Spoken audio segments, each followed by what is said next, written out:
Around the Table with your host, Easy, who I'm pretty sure is easier than me. Earmuffs, kids. Adults only. Just the way I like it.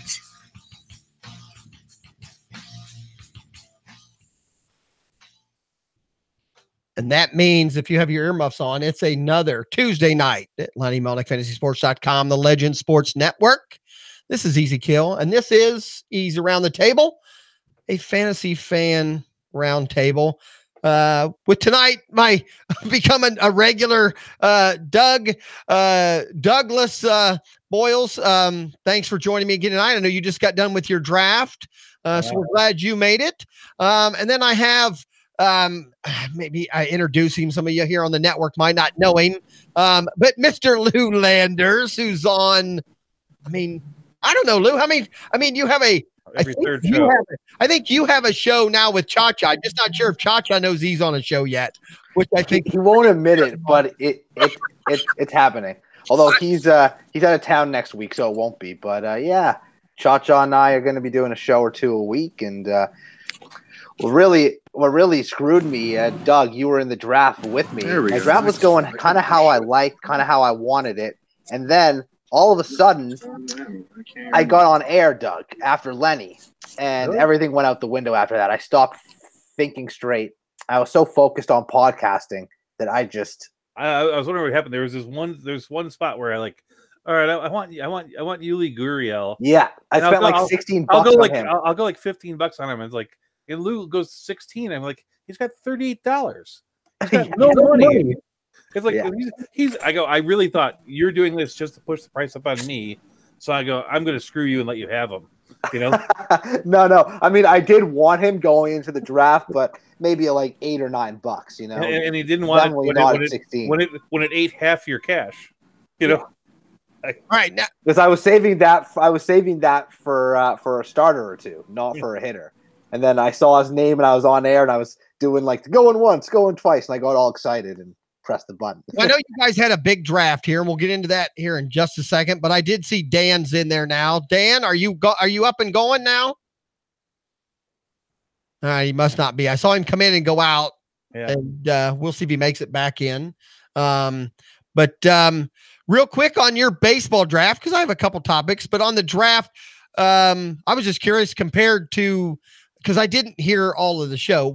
What did Trout, what did the couple top guys go for money-wise? Because everything I thought the other day got really, really over.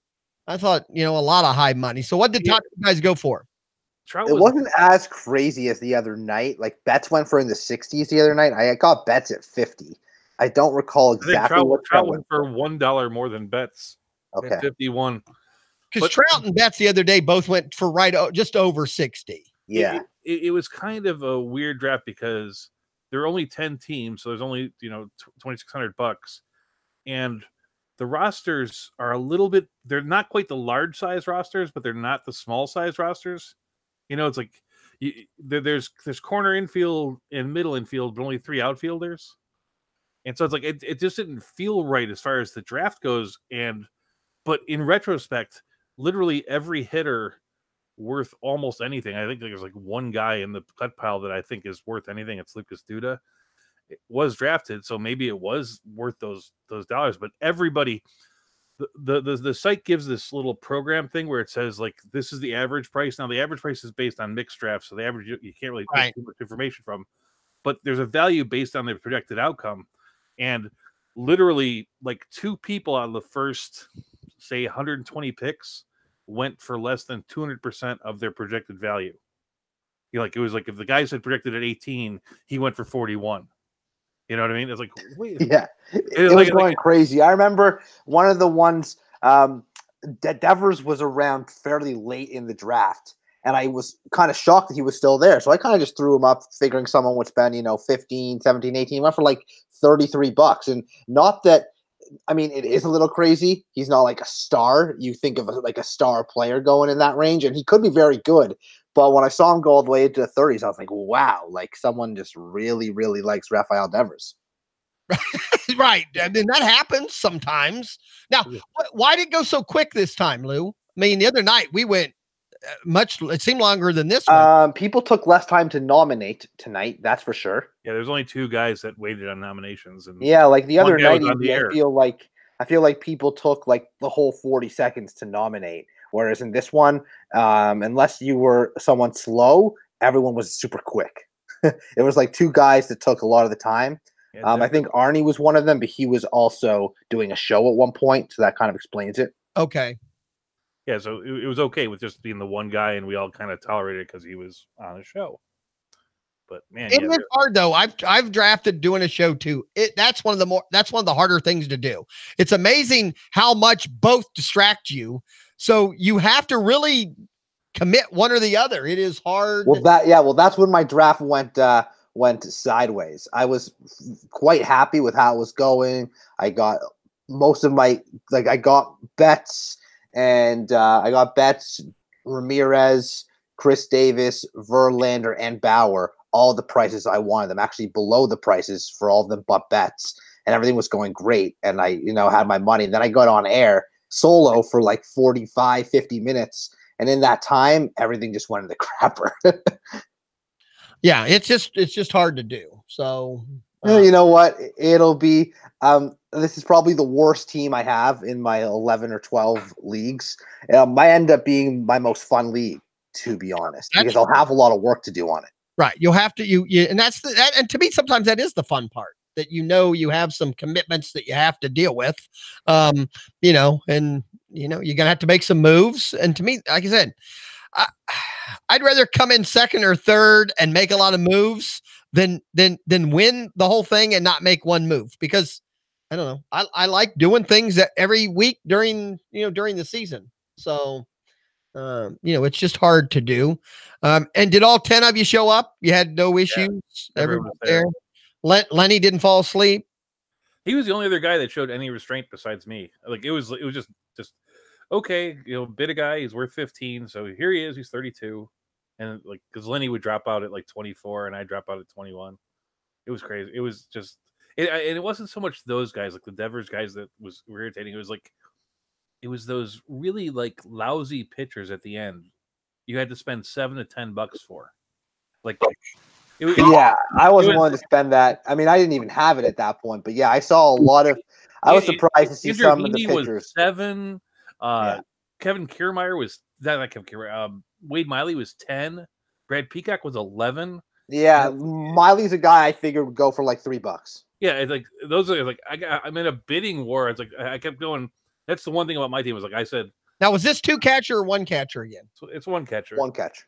I thought to myself, I said, I really want to get it so that all my hitters hit, and I'll make do with the pitching as is. And I go, I can pick up these guys at the end that I think are pretty decent and put together a staff that'll get me to halfway in most of the things. But man, they were expensive, And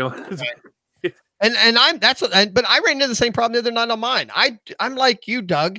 I have trouble spending money, and then I realize I'm in trouble. So then you have to overpay for some middle guys, and then you're like, well, hell, if I overpaid for them, I should have overpaid for the higher price guys. That's what makes auctions fun, especially when you've never been in them before with new people, because you don't know what you don't know what you're going to be in. I think it's a mistake that people make with auctions is they tend to think of players are worth this dollar value based on something, and really. When you're at an auction, it's whatever people say they're worth during the auction. The closest thing that ever comes to it, and I hope you guys never go through this, but I live in Florida, so I go through hurricanes periodically, right? And every now and then there'll be a spot when we're out of water, out of power, and some guy will drive up with a truck full of water, and he'll have not a truck full, but he'll have 18 gallons or whatever, and it's who wants this? And you're like, all right, I'll buy a gallon for 4, and then somebody will yell 6, right? Wait a minute. They're actually in a disaster situation. They're selling water at a profit.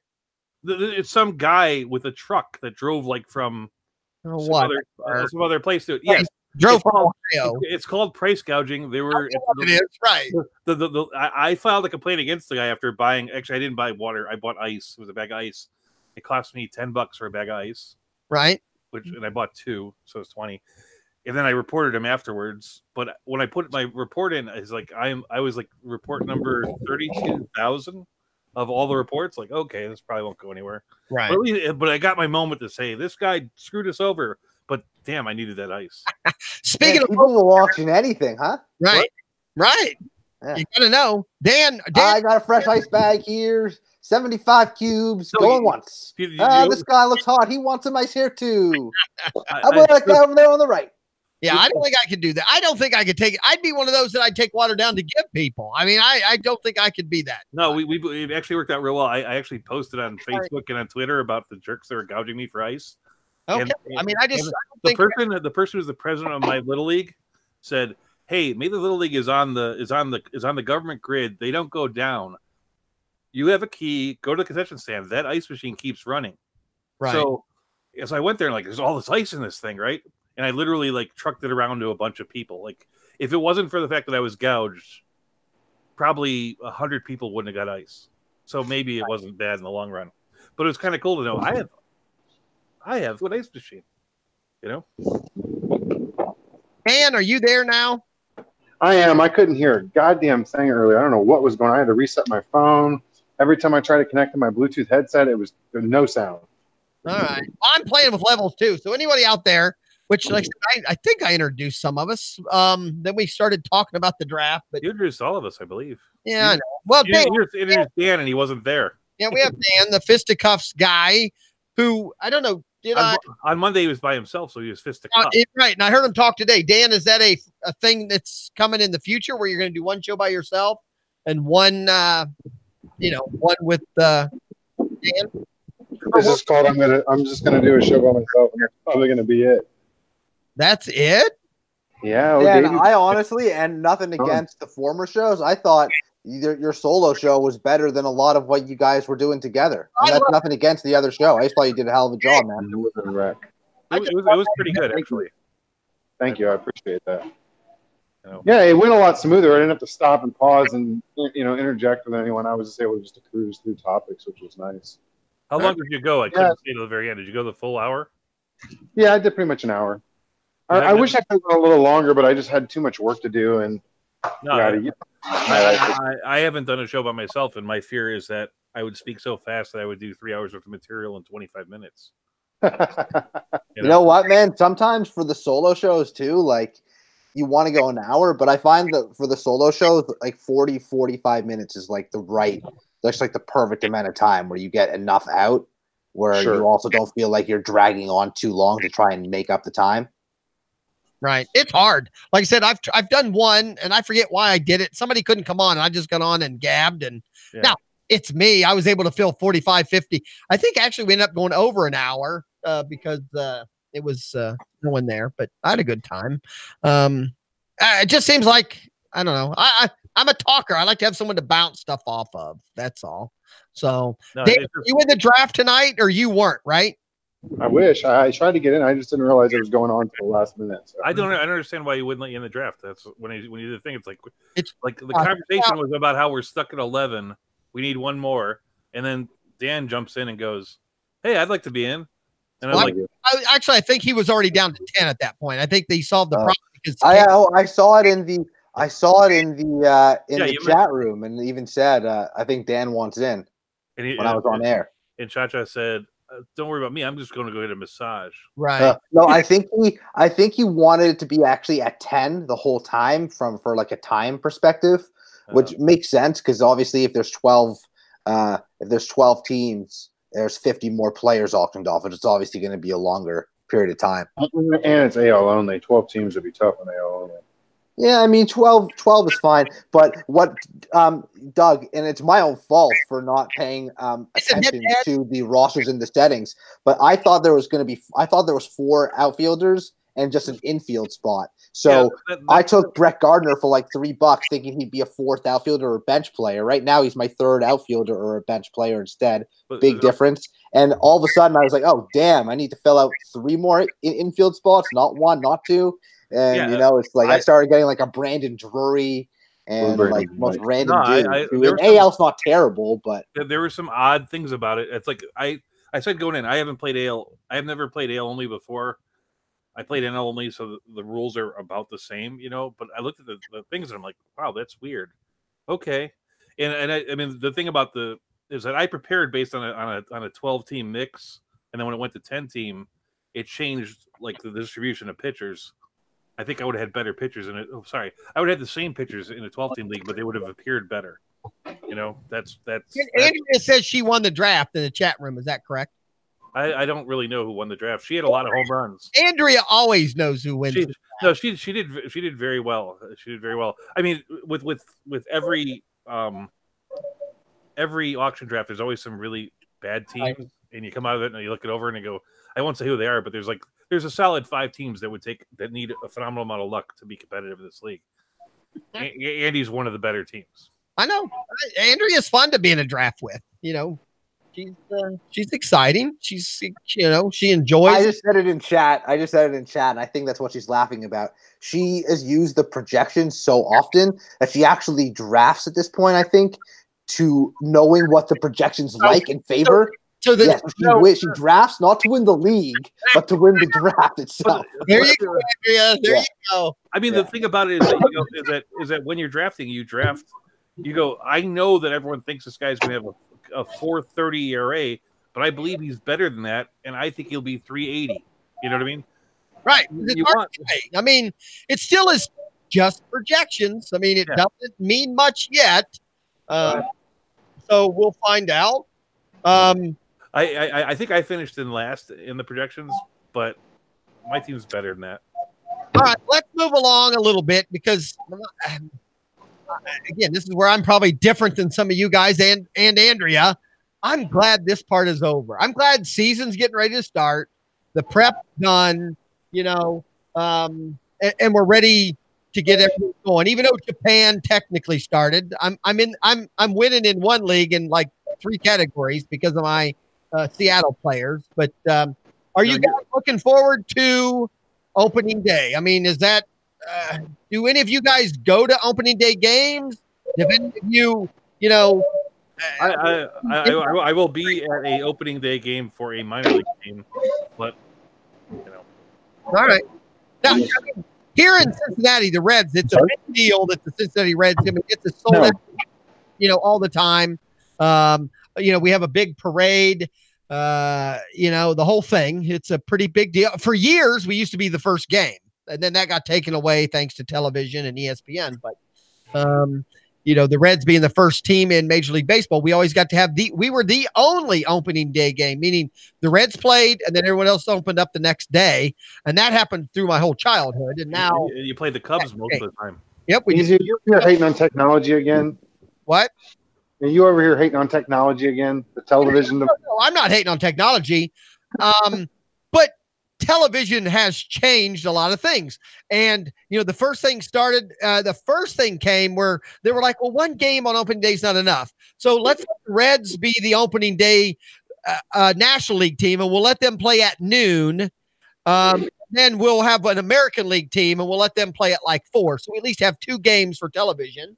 So it went that way. Then they added 2 teams in each league, or technically 4. Then they added that Thursday night game before the Sunday of opening day, it was a Sunday night game, right? I think they did a Sunday night game and then Monday was opening day. And now it's just everyone starts on Thursday. I mean, and I don't even, to be honest, I haven't looked at everybody else. Is everyone playing on Thursday or is there just a few teams? I think everyone's playing. I thought the interesting thing was there's only one night game.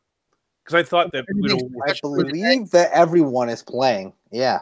Right. I think the Reds play at like 4 now. That's the thing. They now, because they have the big parade now in the early afternoon, late morning, whatever, and then they play, I think, at 4. So I'm looking for. I mean, the nice thing, I work somewhere where we have TVs. I'll have the game on. I haven't been to a Reds opening day in 30 years, but what's funny is they'll sell out on opening day, and then there'll be 5,000 people there the next day. I mean, it drops off immediately. Dan, what about you out there? Hold on, guys. So there's 15 games on Thursday with 10 different start times. Yeah. Holy easy peasy. Set your lineup. Now 10 different start times. Lou, I noticed in our AL only league, we couldn't change our lineups because the week already started. I know, it's so annoying. Those Japan games really screw everybody. Yeah, I'm like, wait a minute. And now, I have some injuries, I have some things. I went to make moves and it said, no moves. I'm like, what? You're in the middle of the week. That does screw up So would you guys rather see them not include those in fantasy, or do you like what they've just done? That it just the week starts a week early and you just can't set I honestly think it should only be included if you draft before the games. Yeah, you shouldn't. I mean, the truth is, like in Roto, it doesn't really make a difference. It's 2 lousy games, but it doesn't. In Roto, it does if you set your lineup for the week or a day. I mean, for a week, it wouldn't for a day, but if you set your lineup for the week and you can't set now, it just kind of suck. I mean, like Scooter Jeanette's in my lineup. I can't change it now. I drafted for somebody. I drafted for somebody yesterday, and they were in the same situation. But the guy that ran that league said that the commissioner could change it. So he said, "Email me your lineup, and I'll change it." Right. Well, Andrea's out there already trading. She's working on trades on a team she just drafted. So, Dan, what about you on the West Coast? You get to go to I know you're probably still busy. Do you ever go to any opening day games? Did we lose Dan again? I don't know. Yeah, I have to push on mute. I'm over here talking on mute. When I lived in the Bay Area, I went to several opening day games for probably a good 7 or 8 year stretch, but I have not been to one in a while. I'm actually going to enjoy the free baseball ticket on DirecTV and watch as many games as I can tomorrow or Thursday. I'm super excited about it. Oh, is it the 1 week, 2 week trial they give you to start? One week trial. They do it at the beginning of the All-Star break too, so I'll take advantage of that and watch. I'm the sucker that bought it a month ago. I canceled mine this year, but because they have a deal. They have a deal with T-Mobile. If you're the T-Mobile customer, you get it for free. They have a couple of deals. They also not for a deal. It's not a deal right now, but I think it's kind of Amazon now has MLB baseball. You can add to your Prime, and I think it's like the normal price. So it's like $24 a month, but you can get it right through Amazon and get it right through your Amazon Fire and your Amazon app and all that, which is kind of cool. You don't have to have the MLB app necessarily. So it's something new. I think mine's like $29.99, 5 different payments of $29.99. I figure it's $1 a day to watch baseball. That's for cable, right? The cable version? For DirecTV, yeah. DirecTV version. Okay. Yeah. Now, I have the last 2 years waited and bought it on July the 4th. 2 years in a row on July 4th, they put out a code where last year I paid $20.18 and got the rest of the season. See, but easy. What I want to ask you all is do you all live? I'm not sure Dan does anymore. Do you all live in the city that your favorite team plays and get the games? Well, no, that's true. Well, okay, the Reds are on every channel, right? We're not like out there in LA where you don't get the Dodgers. And I've never lived in New York for any long periods of time, so I don't get I've always had to get the package. Right. The Reds are on Fox Network almost every night. Meaning for free. I don't have to pay for my Reds. So I get that. So between the Reds being on, I get the Cleveland Indians on some nights. That's free. Then I get obviously the normal ESPN. I get the free MLB when they do a game. I get the free MLB Network game. Every day they give you one game for free if you're not thinking. So I can get I get enough baseball that I can wait till that July 4th and get the $20. I'm assuming this year it'll be $20.19 for the rest of the season. Where do they send that at? Because I would love to get that package deal. I follow them on Twitter. They usually have a 4th of July deal. They usually have a deal for Father's Day too. That's not quite that good, but throughout the season, if you just want to get the rest of the season, it's much less. They figure July 4th, most people are committed, or you're not. Are we talking the DirecTV one, or are we talking the at bat? The MLB at bat version. Okay, cool. Do me a favor, if you can remember this year, if you get that code. Well, unfortunately, it's a holiday, so you're not thinking I just know I've been watching. So yes, when they tweet it this year, I'll try to retweet it but it's kind of nice, for technically what Lou pays every month for the whole 5 months. You get the last 3.5 months or last 3 months for $20. So and that's when you're probably watching the most out of market games anyway. Yeah. I know me personally. That's when I learned this the hard way 3 years ago when I first did it. Though you have to unsubscribe after that year, or the next year they will. Yeah, they will bill you. They will bill you for the full amount the following year. So you do have to. It's a lesson I have learned, but I get my money's worth either way, but still the 4th of July sale has been a pretty good deal. But I would say that to anybody. And Dan makes a good point, on this network to help each other out. Those are the kind of things you see a deal like that. Somebody should post it in the chat room. People. That's why I brought up the T-Mobile thing, because I don't have T-Mobile, but someone told me about it. Sign up through their. Of course, T-Mobile doesn't work where I live, so it's not an option. It's like Verizon. Verizon has the NFL, network games pretty much are free, I think, on Verizon, or used to be. AT&T, we don't get shit. But see, if I wasn't crazy and wanted to see 162 Yankees games plus a number of other ones, I'd get enough Yankees games on MLB.com or Fox or ESPN. Right. I'd get 3 or 4 a week, I bet still. The good thing is, obviously, the Yankees are on more than a lot of teams. I mean, Sunday nights, that's what I'm saying. ESPN Sunday or Monday or Wednesday, an MLB a Friday or a day game. Right. Fox as the season progresses. So you can find them. But I mean, I don't feel right if I don't watch all 162. Plus at least I can sometimes watch 3 or 4 games a day. Right. Well, and I do. I mean, again, I have all the TVs.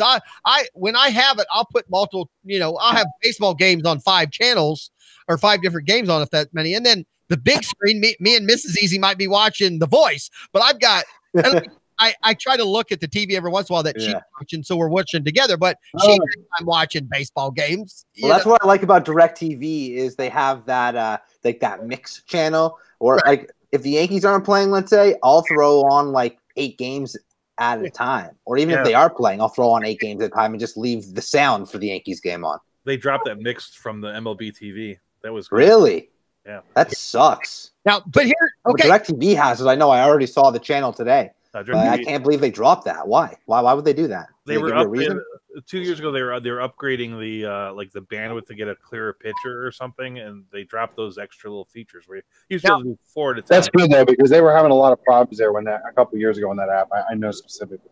Now, see, I get around that because they let me log. They have never kicked me off when I log in with my login more than one time. So I have on my 6 TV wall here, I have a Roku box behind every one of my TVs. So I will log into MLB on all 5 TVs and pick a different game on each one. They have never booted me off for that. They don't have a limit, I guess. I mean, but maybe they know they're all coming from my same IP address. That's what I'm saying. If it's one IP, I don't think they have a big deal. IP, but I can watch 5 different games on 5 different TVs with different, with a Roku stick or box on the back. So it makes it pretty nice. Or at least one. Yeah. So I heard in the past, though, that even, Dan, what you're saying, I think on the computer version, meaning I think if you go on the computer and get the MLB thing, I thought you could still get multiple games on the same screen. No, they dropped it last year. Even on a computer? I knew they did it on the boxes and the Roku and all that stuff. I didn't. I thought on the actual computer app you still could. That's so fucking ridiculous that they would do that. I mean, I get if they were, Dan, were they having technical issues? Is that what it was? No, it would just buffer extremely bad. Yeah. So then they should fix it. They shouldn't get rid of it. They should fix it. Rather than dealing with all the complaints about the buffering, they decided to get rid of it. You can toggle between 2 games, but But if they would have charged an extra, let's say they charged every single person an extra $3.99, and then just upgraded their bandwidth or whatever the hell it was, would you not pay the extra $3.99 to make sure you had it working right? I will tell you that I was one of the guys that called in and asked, why is this going wrong? And I went through an hour of customer service, and in their head, the problem was my computer, my browser, my stuff. And so I think that they probably thought, with 46 million different kinds of browsers out there, and some people on wireless that split between 13 people, and some people on this and that and the other, that they couldn't make people happy. All right. I mean, I'm sure they would want to do it, and I'm sure they have a reason. And I agree with Lou, fix it and then make it available again. I mean, but I agree with Dan. When there's buffering issues at some point, it's frustrating. So I totally understand. And if I was in your position trying to watch the game I wanted, and let's say it's like the 7th or 8th inning, and that starts happening, I'd freak the hell out, man. So because it's aggravating. The great thing about about 4 years ago, I moved from the TV to the computer to watch the games, and it changes the way you watch games because you watch it while you're like chatting online. So when you have problems, it's easy to find all those other people in the internet who have problems too. And over the course of 2 years, they have taught me enough that I feel comfortable that I can watch all the games without paying for them this year. That's my there's this website, I forget what it's called now. Damn it! Yeah. I used to use it for hockey games and football games. It's like there's a bunch of different little things, and there's definitely a couple websites out there that stream it for free. So I'm that. I mean, like I said, I've done all that, and it's not illegal. It's not okay. No, broadcasting it's illegal. The guys that are doing it are illegal because they're okay, right. I understand because they're broadcasting from Tuvalu, which we don't have a treaty with. We're not breaking the law by watching it. We're not breaking the law. They're breaking the law by broadcasting it, but it's like if you live next to an old drive-in theater and you saw the movie, they can't fault you for that. Right. Sure they can't. They can charge you for it if they own the property. Well, no, if you're just in your backyard. Well, first of all, Lenny, Melnick, FantasySports.com. Welcome to EEEZ Around the Table. We lost Dan again. And on this show, we talk a little bit of everything. And I got a topic I wanted to bring up. Hey, JJ's out there. The chat room is a little slim, but I saw EMK out there. Oh, we got Dan back now. But I just want to let you know tomorrow night at 10 o'clock, a Fantasy Fan sportscast with Chris Allen and me. I have a special guest for this. I have a special guest tomorrow night. Wesley Martin, who was a four-year starting offensive lineman for Indiana, so played in the Big Ten, played against a lot of good competition. He is going to be my guest tomorrow night. Going to talk. He's got a fundraiser going on. He's got a benefit, and he's starting. He's doing a thing for dog rescue in our area, and it's a pretty big deal. My daughter's. We're dog people, and Wesley, I've known him for a long time, and I'm glad he decided to come on and do the show with me. And we will talk some football. I asked him if he wants to talk fantasy. He goes, I don't know anything. So I will bring that up a little bit tomorrow with him. I'm curious. Ooh. Even if he didn't play, I'm curious if maybe, I'm, in a college, do college football players play fantasy football? I'd be curious. So we'll talk about that. So come out, make him feel welcome. Come in the chat room and enjoy my first big guest. I know Doug the other day said something about him being a guest and isn't that important. No, Round Table is all about guests. This is me and Chris have never had a guest, so we're kind of excited to have somebody that could be playing in the NFL here and is involved in his pro day. So again, everyone in the chat room, everybody out there listening, come and join us tomorrow night at 10 o'clock. If you have some questions, let us know. But something came up or got said, and then I thought that's kind of a topic. And you two might be. Doug knows everything and whatever. But I'm trying to think best nicknames for sports teams or units, if you understand what I'm saying. And on one of the lists I looked up, one that I first come to my mind is the Big Red Machine. If I say Big Red Machine, everybody that's a baseball fan, if not a sports fan for the last, ever many years, knows the Big Red Machine. And then I'm talking about the 3, 4, 5, or 1973, 74, 75, 76. I was thinking about them. I was thinking about Murderers Row as well with the Yankees. Well, the Yankees are more known as the Evil Empire. Evil Empire, Bronx Bombers. I mean, you have a million. But Murderers Row is like the first one. No. Okay. The historic one. Yeah, 27. But Monsters of the Midway is what I've always heard. The Steel Curtain is a big one in my past. The Monsters of the Midway was the Chicago Bears in the 40s. The Bears. Yeah. The Steel Curtain was, and what was the Purple People Eater, Minnesota Vikings? That was the Vikings defense or offensive line? That was their defensive line, the Alan Page line. Well, what about?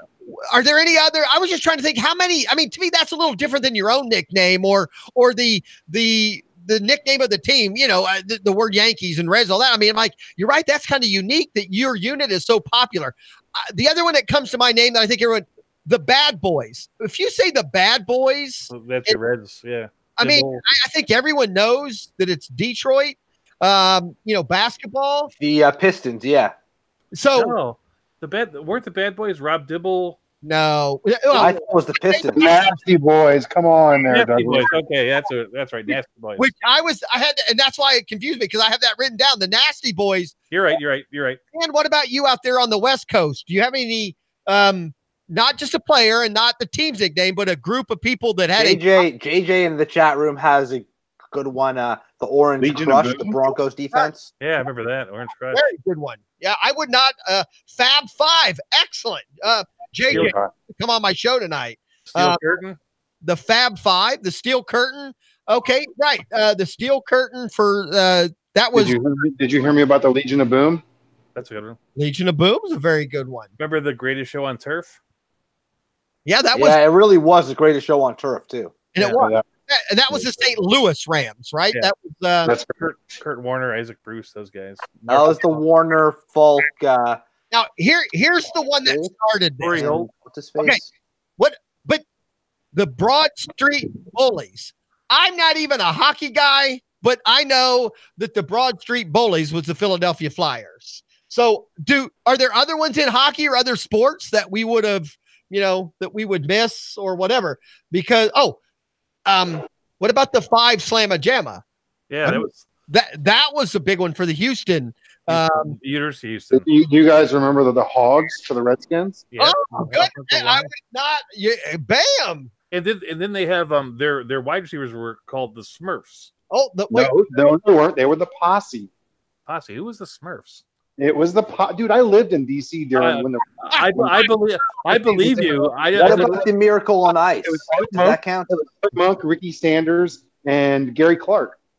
Hmm. And they were the Posse. You can look it up. I promise you. I believe you. I'm saying I just remember somebody being the Smurfs. I probably got the team wrong. The Flying Frenchman is he's saying the Canadians back in the day. Easy. Does the Miracle on Ice count for the 1980 Olympics? I think that's an event, and that seems. I think in my mind, I think of that as the name of an event that happened, not the group of players. But how about the Dream Team? Oh, that's unique in a different way. I mean, when you We Are Family Pirates. We Are Family. We all remember that, but I do agree with you. Is that really a nickname? Or I know the song that was big for them back then. That was like their calling card, though. Like the 2011 Texas Rangers were referred to as the Power Rangers.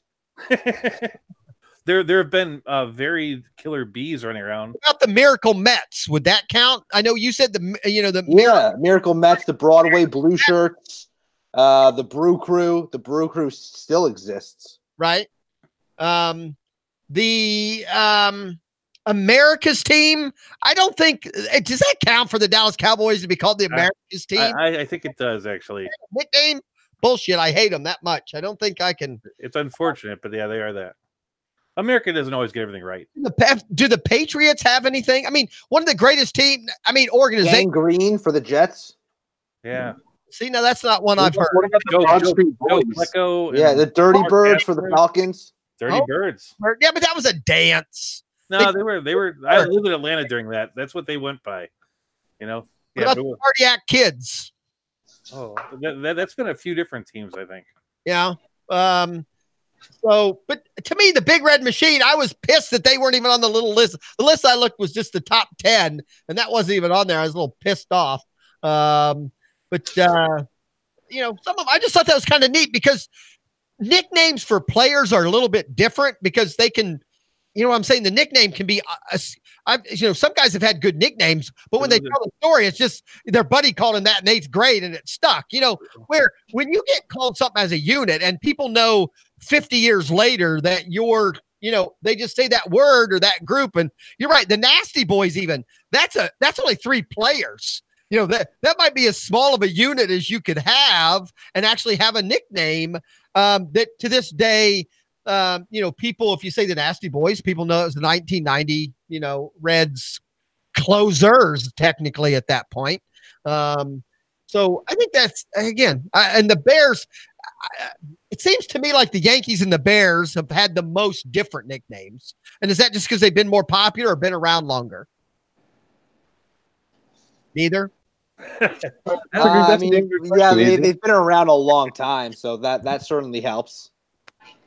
And then I tried to think, did the Chicago Bulls during Michael Jordan's era were they ever called anything? I mean, other than Air Jordan. They were called Jordan's Bulls. Jordan, the Bulls in Jordan or Jordan. Yeah, I know they've referred to the Patriots as the Brady Bunch at times. Yeah. My Toronto Maple Leafs, who haven't won a cup since 1967, I put in the chat room, are called the Toronto Make-Believes. Make-Believes. Yeah. Well, there are a lot of. You do have the negative ones, like the Saints go by the Aints, and there's a lot of this negative stuff.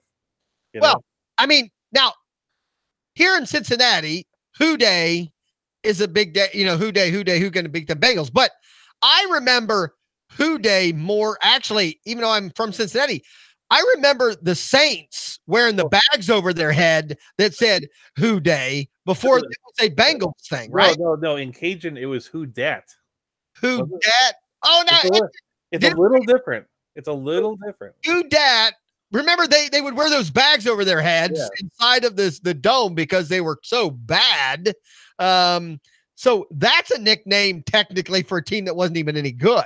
Are there any of those out there that we could come up with? A team that was so bad they had a nickname. That's the only one I could think of. Again, I know the Mets. I know the Mets got one after their owner was involved in that Ponzi scheme or whatever. It was. I was actually reading something on Bleacher Report like a while ago, very similar to what we're talking about right now. That's why I know so many. I think it was like my entire team sucks or something for the Mets. But that's a little different than that's like the website, themetsuck.com. Yeah, no, it's an acronym. I think it started with Yankees and Phillies fans who created it originally because it's Mets. So my entire team sucks. It's the acronym for Mets. Yeah. Well, is there any other saying, Dan? I was trying to think, and this would maybe be in your time frame. When McGuire and Social were doing their things, see, I was thinking Bash Brothers, but the Bash Brothers were the Oakland A's, right? It was Canseco and McGuire, right? Okay. Yep. Yeah, I was thinking Bash. You're right. I was sitting here. I had it in my head all night about them, and I was thinking it was. But you're right. That was actually the Oakland A's, and that's just the Bash Brothers was just two players that have a nickname technically. What about the Rockies and the Blake Street Bombers? Yeah, that's a good one. I'll give you that one too. I mean, it's just amazing that. And I would assume in every town, there's probably ones we've never heard of nationally. I mean, most of the ones we've talked about here are, people would have heard, at some point. I've heard sour Red Sox fans call the 1986 Mets Buckner's Mets. Buckner's Mets. But yeah, that's probably more, regional, Yeah. Fair enough. It's just, it's just a good one because, I mean, technically, without Bill Buckner making that play, Red Sox would have won that World Series. So that might be. Still, I still think Big Red Machine's number one. I don't care what anybody says, but I might be a little biased. Then just real quick, because we're talking about what about top nicknames of players in sports, and I'm talking ones where obviously to me, Air Jordan. Now, my problem is if you just say Air, I don't think anyone gets it. Air Jordan is required. So my point would be, some people think Air Jordan is a popular nickname, but my argument would be you have to have his name in there. It's not really a nickname at that point. Where if you say Charlie Hustle, people know that's Pete Rose, right? I mean, doesn't everyone know Charlie Hustle was Pete Rose at this point, or is that? Yeah, I mean, I know a lot of people hate him, but the Rocket for Roger Clemens, pretty.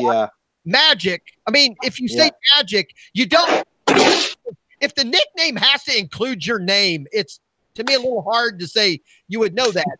But if you just say Magic, pretty much in a sports realm, if we're sitting at a bar and I just say, man, Magic the other night, I don't need to explain myself.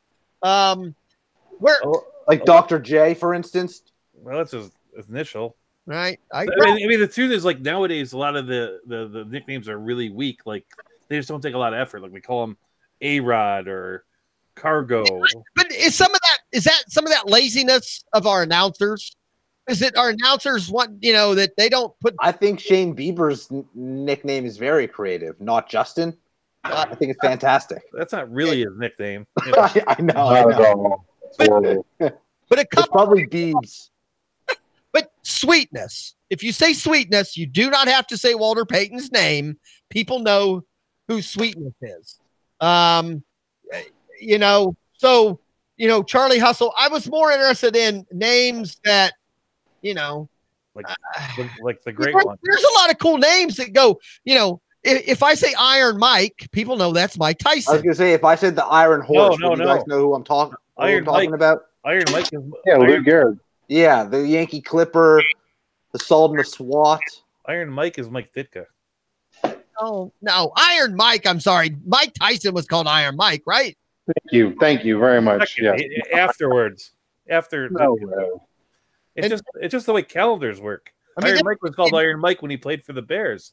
The nickname stuck. What about the Great One? I mean, is it hard? I mean, again, the Great One, talk about, how do you get a better nickname than the Great One? But don't we all know that's Wayne Gretzky, right? I mean, that's hardly a nickname. That's just because he was, if not the Great One, he's the greatest one to a point in hockey. So, I don't know. Any others? That was the only thing. I mean, we go on forever on names where it's their name. I was just curious how many sports people have that one word or that one phrase that, they are like Cher for, there's the superstars where they have, just their name. I just, again, I get it. Air Jordan, everyone knows. But if you just said, we're sitting at a table and I go, the other day, did you see that commercial with Air on it? No one's going to know I'm talking about Michael Jordan. I mean, his name has to be a part of it. Charlie Hustle is Pete Rose. I mean, I don't know. I just, wasn't there somebody named Crazy Legs? Crazy Legs something? Elroy Crazy Legs Hirsch. He was an old-time football player. That's right. But no, the Flying Dutchman. What I'm trying to think. There back in the old days, there seemed to be more nicknames. Lenny Dykstra's nickname was Amazing Nails. That was a great one. Okay, what about the Mailman? If we say the Mailman, yes, of course. Right. I mean, that's not a bad one. I mean, remember the in baseball, the Flying Hawaiian? Shane Victorino. Yep. All right. Love that guy. All right. So we got now. It's probably not. I mean, He Hate Me was big. Panda years. But I know He Hate Me, but I don't know who He Hate Me is. Rod Smith. I only know his nickname. Is that who it is? Rod Smith? Rod Smith, that's correct. I mean, I lived in Orlando, and we were like the bastion of second tier sports, and I buy tickets to everything. I was the next. I went to almost all the XFL games. Right. I think I have a jersey over here somewhere. Now, you might be the only person I know that's ever been to an XFL game. Oh, Dan, I got two things now because to me it seems like in my day the Oakland Raiders had a lot of characters. Weren't there some nicknames on that team back in the day? Yeah, old Oakland Raiders in the 70s. You had Dr. Death, right? Well, that's true, Dr. Death. And didn't you have was White Shoes? That's the Oilers. Oh, yeah, no, you're right. That was the Oilers. The Snake. Snake was the quarterback. Snake. I think the best era nicknames is like early 1900s baseball with Shoeless Joe Jackson and guys like that. If you start looking up some of the crazy nicknames those guys in the Hall of Fame have, it's ridiculous. If you look through the baseball reference, my favorite nickname out of all time is a guy you've never heard of. There's a guy named Hugh Mulcahy, and his nickname was, and it says this in the thing, was Losing Pitcher. Now, did you guys like ESPN? Who's the guy that's retired now? I can't think. The guy who gave everyone a nickname. I mean, during his Berman. I mean, they weren't really nicknames. They were just shitty made up to go with the news story at first, and then it became nicknames. I thought that got old in a hurry. I was not one of those people who couldn't wait for him to. I couldn't wait for him to retire. He aggravated me especially in baseball. I didn't find him entertaining when he announced baseball at all. When it first started, it was sort of new, and the ESPN had that package and where they were playing all these baseball games, and all the night games were like these terrible teams. It was always like the Rangers versus the Mariners, and like players that didn't care. If they weren't goofing around with the stuff, they were almost unwatchable games. I actually wound up sort of rooting for the Rangers because of that, and they became better. They want to watching. Not for me watching, but they got players on their team. Like in that era, that's when they signed Alex Rodriguez. They tried, I don't know. I couldn't. And when he would do the home run derby, I couldn't back. If I heard that one more time, I got to where I wouldn't watch the home run derby because I did not want to hear him say, it's the home run derby. We know back is the point. I don't need to hear him say it. You're right. You don't want to hear it 45 times, but if he does it 3 times in a game, that's fine. Yeah. That aggravated me. I was not a fan.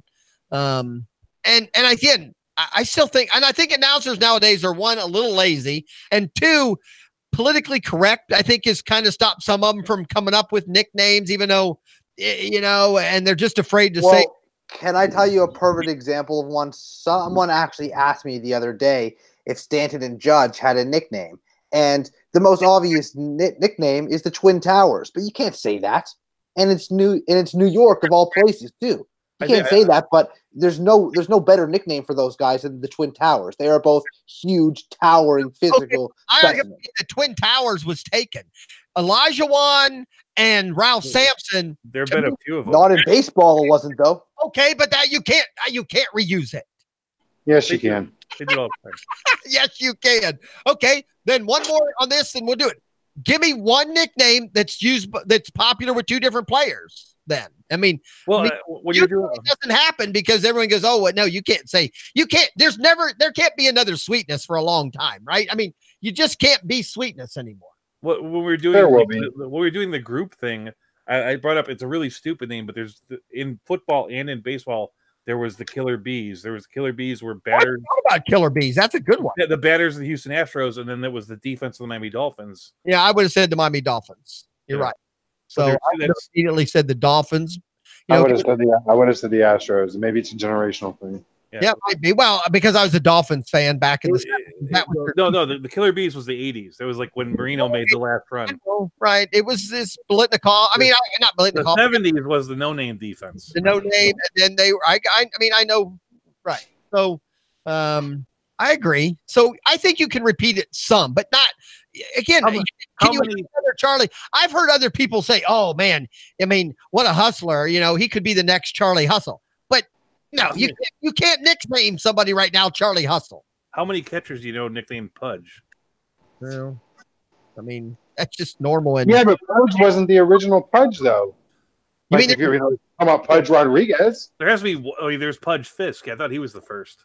That's what I'm saying. That's why I said Pudge Rodriguez wasn't the original Pudge. Yep. So there's more Pudges out there. Names can be duplicated. Apparently, I think if Williams Astudillo becomes the stud, he could be named Pudge too. That would be Pudge 3, technically, maybe. But his name should be the Unit.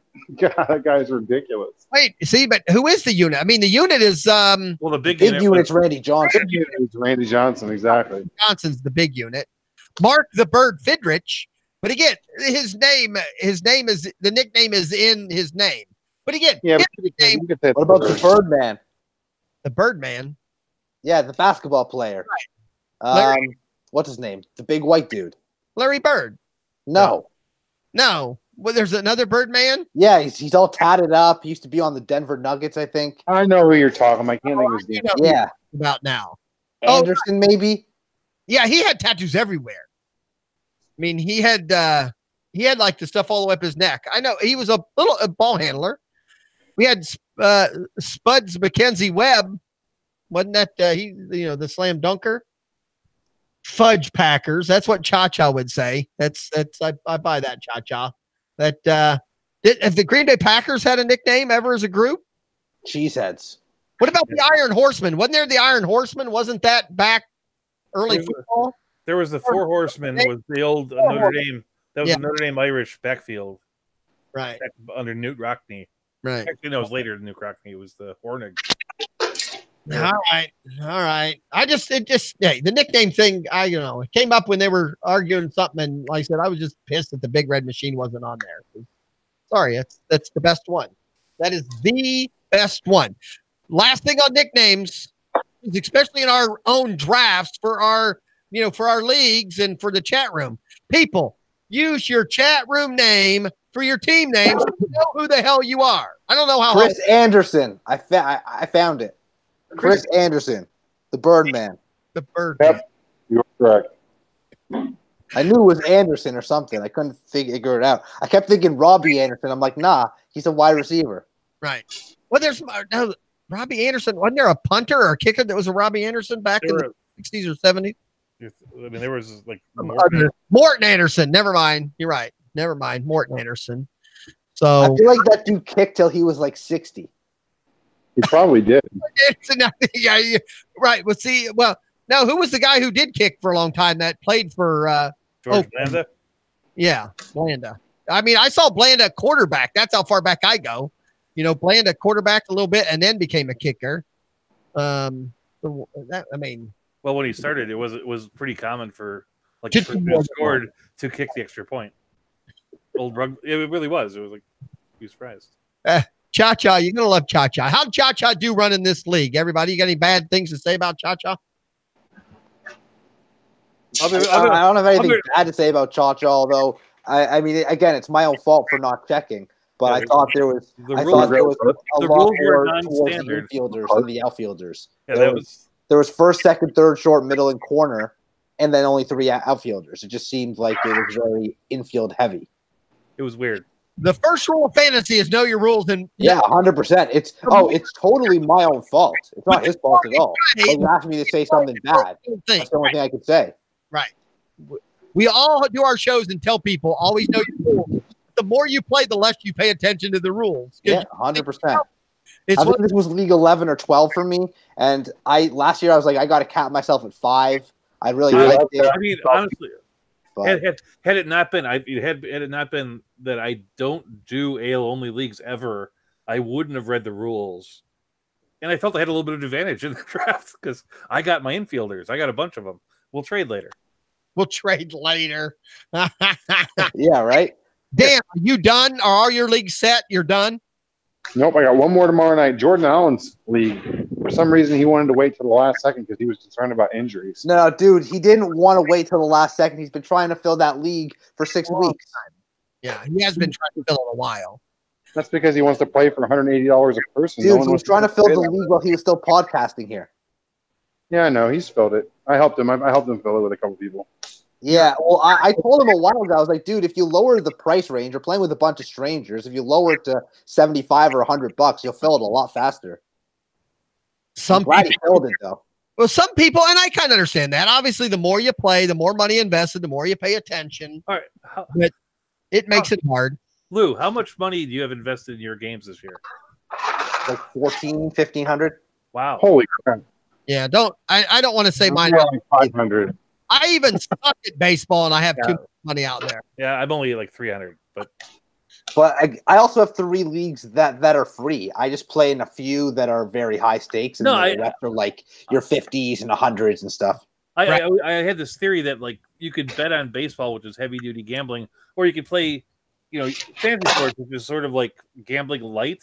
But I've seen more and more where people get into like 11, 12 leagues, and it's $50 here and 125 there, and at the end of the time, they're $1,500 in. That just seems like a lot to me. I mean, it is, but you know what?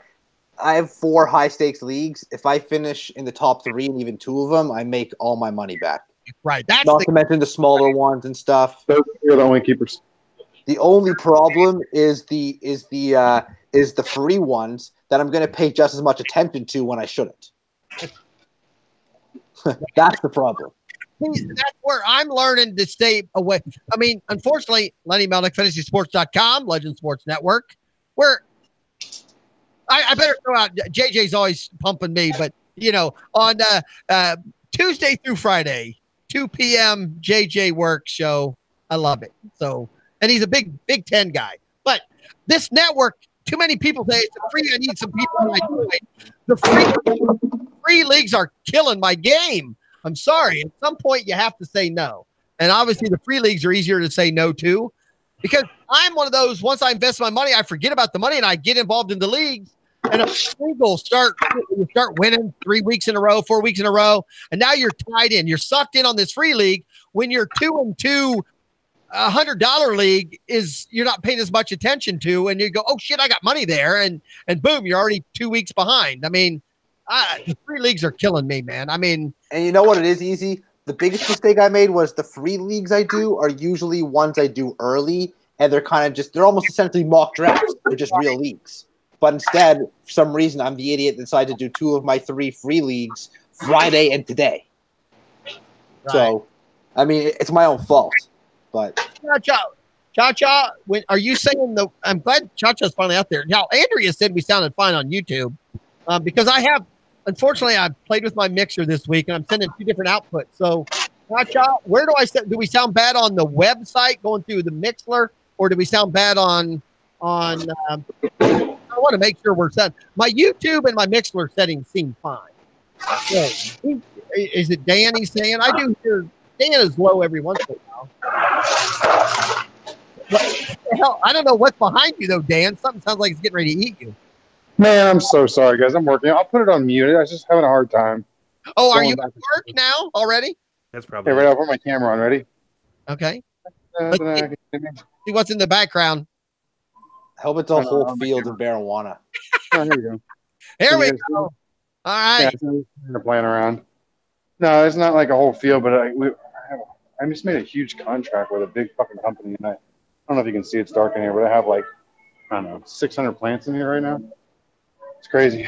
And then I have like all these plants. Did you see the episode, Dan, of the most recent South Park season, Integrity Farms? I have not.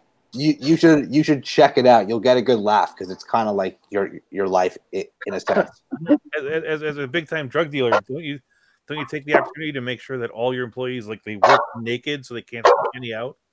Did you call me a big time drug dealer? You realize I run a state? It's a legal thing, but you have this opportunity to make all your employees work naked, and you're not taking advantage of it. No, I'm not. We're not in New Jack City. Well, yeah, and I don't think his employees are all female either. Oh. That is correct. There could be some upsides to it there. Yeah, teach his own. All right, I'm talking to Cha-Cha in the chat room. He's saying it's the live Mixler thing, but my Mixler meter shows fine. So I don't know if it's just me. Cha-Cha, I appreciate you. Let me know if it's all of us or just certain people. Just because I like to have it right. I believe it or not, I'm trying to make it better. So tomorrow night when I have a guest, he's saying now it's Lou and Dan's feed is the problem. I don't know. Lou has been fine. Dan, I've heard stuff in the background, but we'll be all right. Cha-Cha, not to say this a bad way. Am I coming? Do I sound good? That's the important part. If I sound good, no, but because I don't know, there's still a chance that my guest might be here in the EEEZ Studios. We haven't decided yet. He's trying to get his mic and headphones set up, and then I said, well, you can always come to we can work something out and put you here in the EEEZ Studios. So I need to make sure I sound good.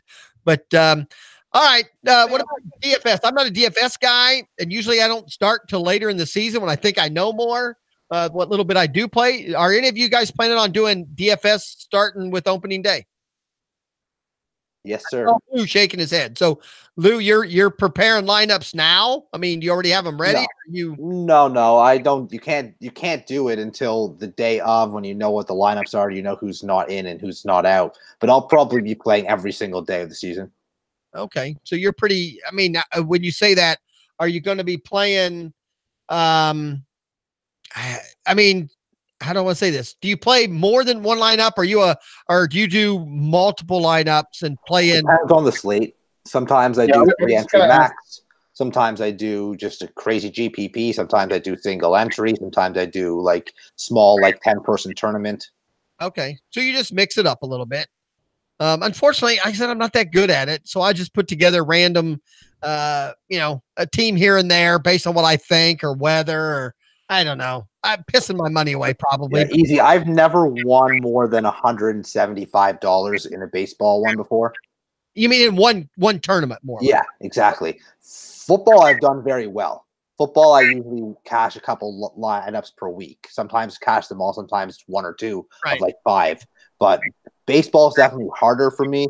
But I definitely am not down. I'm up, just not that much. That's why, again, I play every day, though, because if you play once a week and you lose 2 or 3 times in a row, you get discouraged. If you play every day, you are on top of the trends and you're able to figure out what to do, what not to do. Right. Dan, do you do any DFS? Yeah, I do. And I was going to say, Lou, if you do a tournament like you do in football, I would love an invite because I would love to play some baseball DFS. I think that'd be fun. Lou, aren't you doing like a DFS show coming up or something? Was that in the works? I was going to do that because at one point we weren't sure what was going to be going on in a certain hour on the schedule, but the schedule got filled up. But I'm sure I'll talk. And anytime I do a 10 a.m. show, I'm sure I'll talk DFS, and that's 2, 3, 4 times a week once the season starts. So I just remember something, and I thought, yeah, I'll probably do that. I do. I have the advantage because on my Sirius show, at least I did for the last like 3-4 months. Not sure what's going to be in baseball season. I've had like a DFS sponsor, all those different sites that have like those systems that calculate shit. And I mean, I've picked up so many random tidbits from just interviewing them and having them on. I don't even use their services, but just picking up all the stuff that they say. There's just certain things to look for. I mean, some of it's obvious though, like a guy that doesn't play that often, but is great for his lefties, probably at a cheap price, you throw him in there. When a dude recently gets called up, usually at the basement price, you throw him in there. I remember like whenever Gary Sanchez's rookie season was, he was so low price. He was like $3,000 for like 3 weeks. You put him in every day, he was hitting home run after home run after home run. It was just nuts. So taking advantage of things like that is a big way to cash. Right. Now, Dan, do you, again, my problem with DFS is I'm such a homer. I know you're such a big guy out there like San Francisco. Do you catch yourself building lineups based on your home team? I haven't done that since probably my second year of playing fantasy sports back early 2000s. I've gotten off that trend. I learned my lesson. You can't do that. Right. Well, unfortunately, because I don't have enough time, that's just what I do because that way I root for my team. Sure. Now, if you're talking playing stacks in certain games where I know I have an advantage based on, a starting pitcher's been getting a rock consecutively and I got a Colorado home game and I want to stack a lineup like that, that's one thing. But, playing your home team favorites, unless, you've got a stacked team, it's not the way to go. Right. All right. Now, Doug, I think we've talked. You don't do much DFS baseball, do you? I did a lot until 2016, then I stopped. Right. That's what I thought. We've had that conversation before. I just wondered, one more question for Lou. Lou, do you find it easier I've had some people say that the beginning of the season is actually better if you know more because there's more people playing early that don't know anything and that you're better off playing early.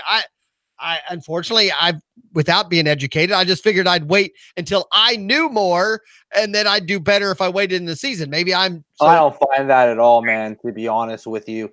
You got to ride hot bats.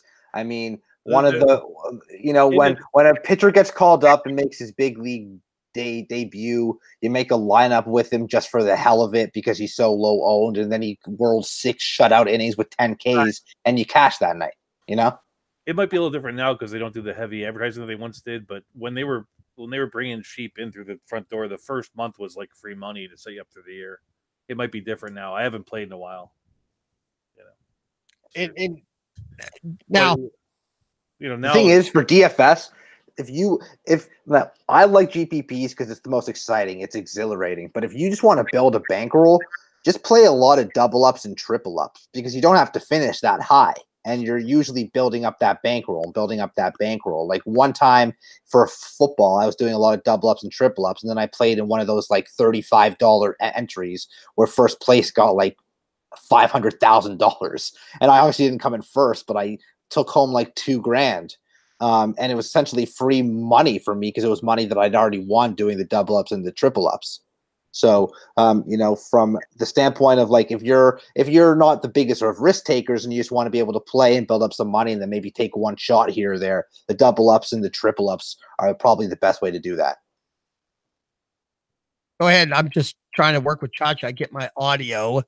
I feel bad because my goals always sound better since I popped out and you sound fine and I sound fine. I think it's just the kind of occasion Dan and Lou get. No, but in the past though, I could control them individually. The way I hooked it up now, I thought I could do it a different way and I can't. So I can't change anybody once we're doing it, but I'll figure it out. We'll get it going.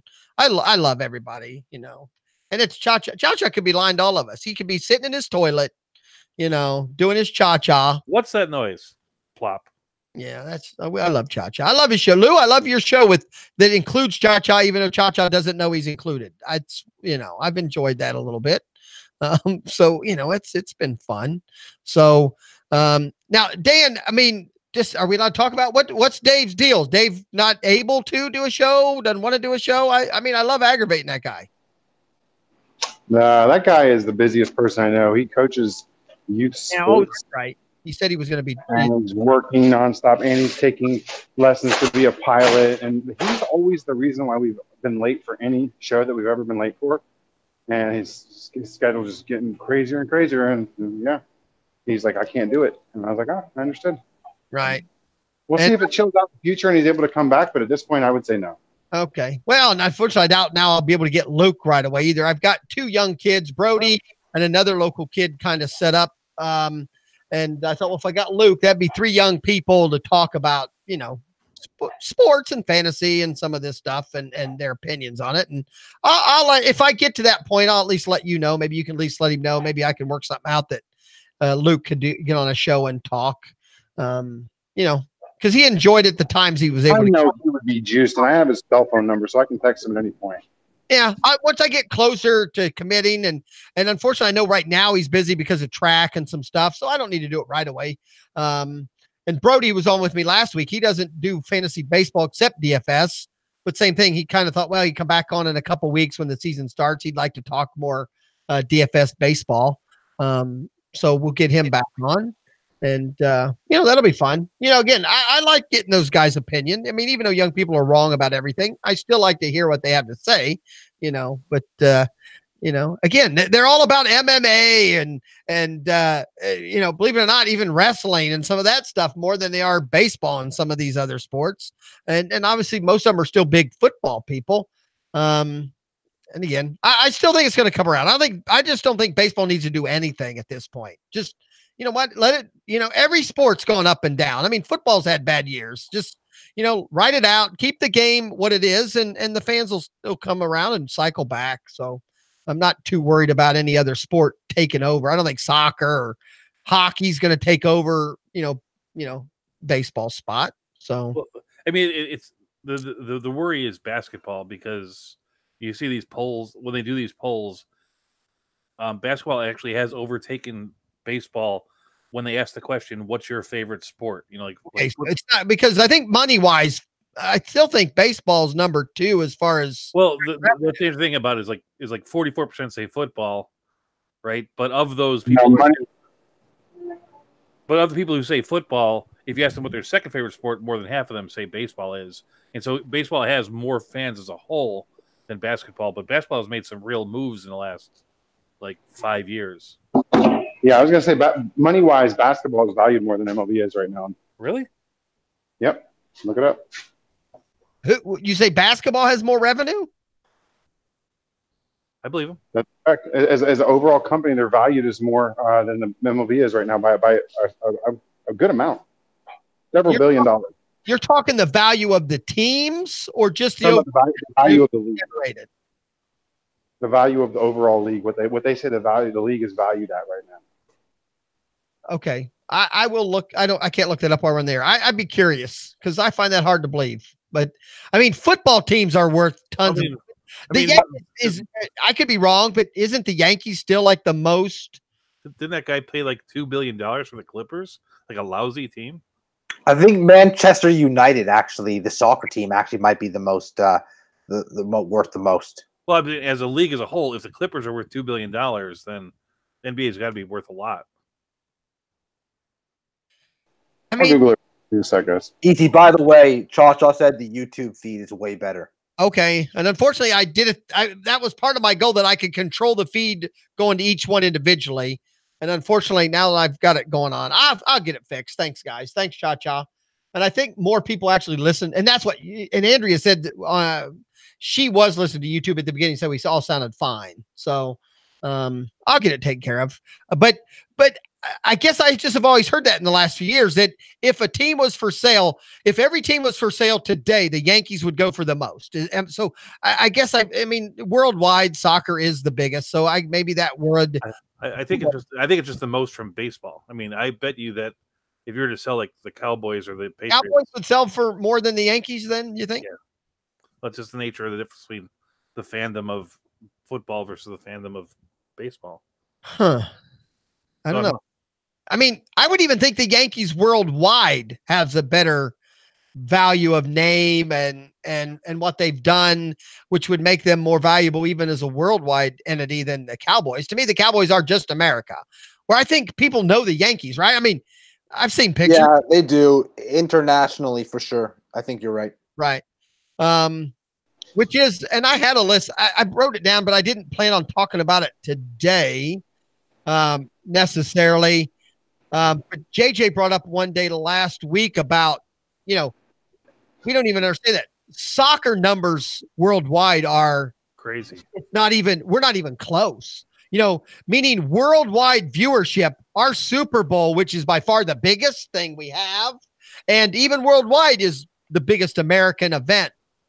It doesn't come up in the top 10, 15 or 20 events that are televised every year. And of almost all the top 20 sporting events, 10, 15 of them are soccer games. Okay, so I was wrong. So I'm looking at here. This is the closest I can find from 2016.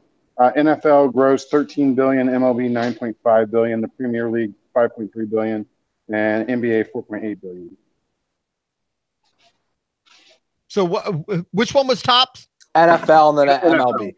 Okay. Yeah, NFL, MLB, then soccer, then NBA. Right. Last time I looked it up, I thought baseball was still second. I mean, as far as somewhat the value, but when it comes to, so that was my thing.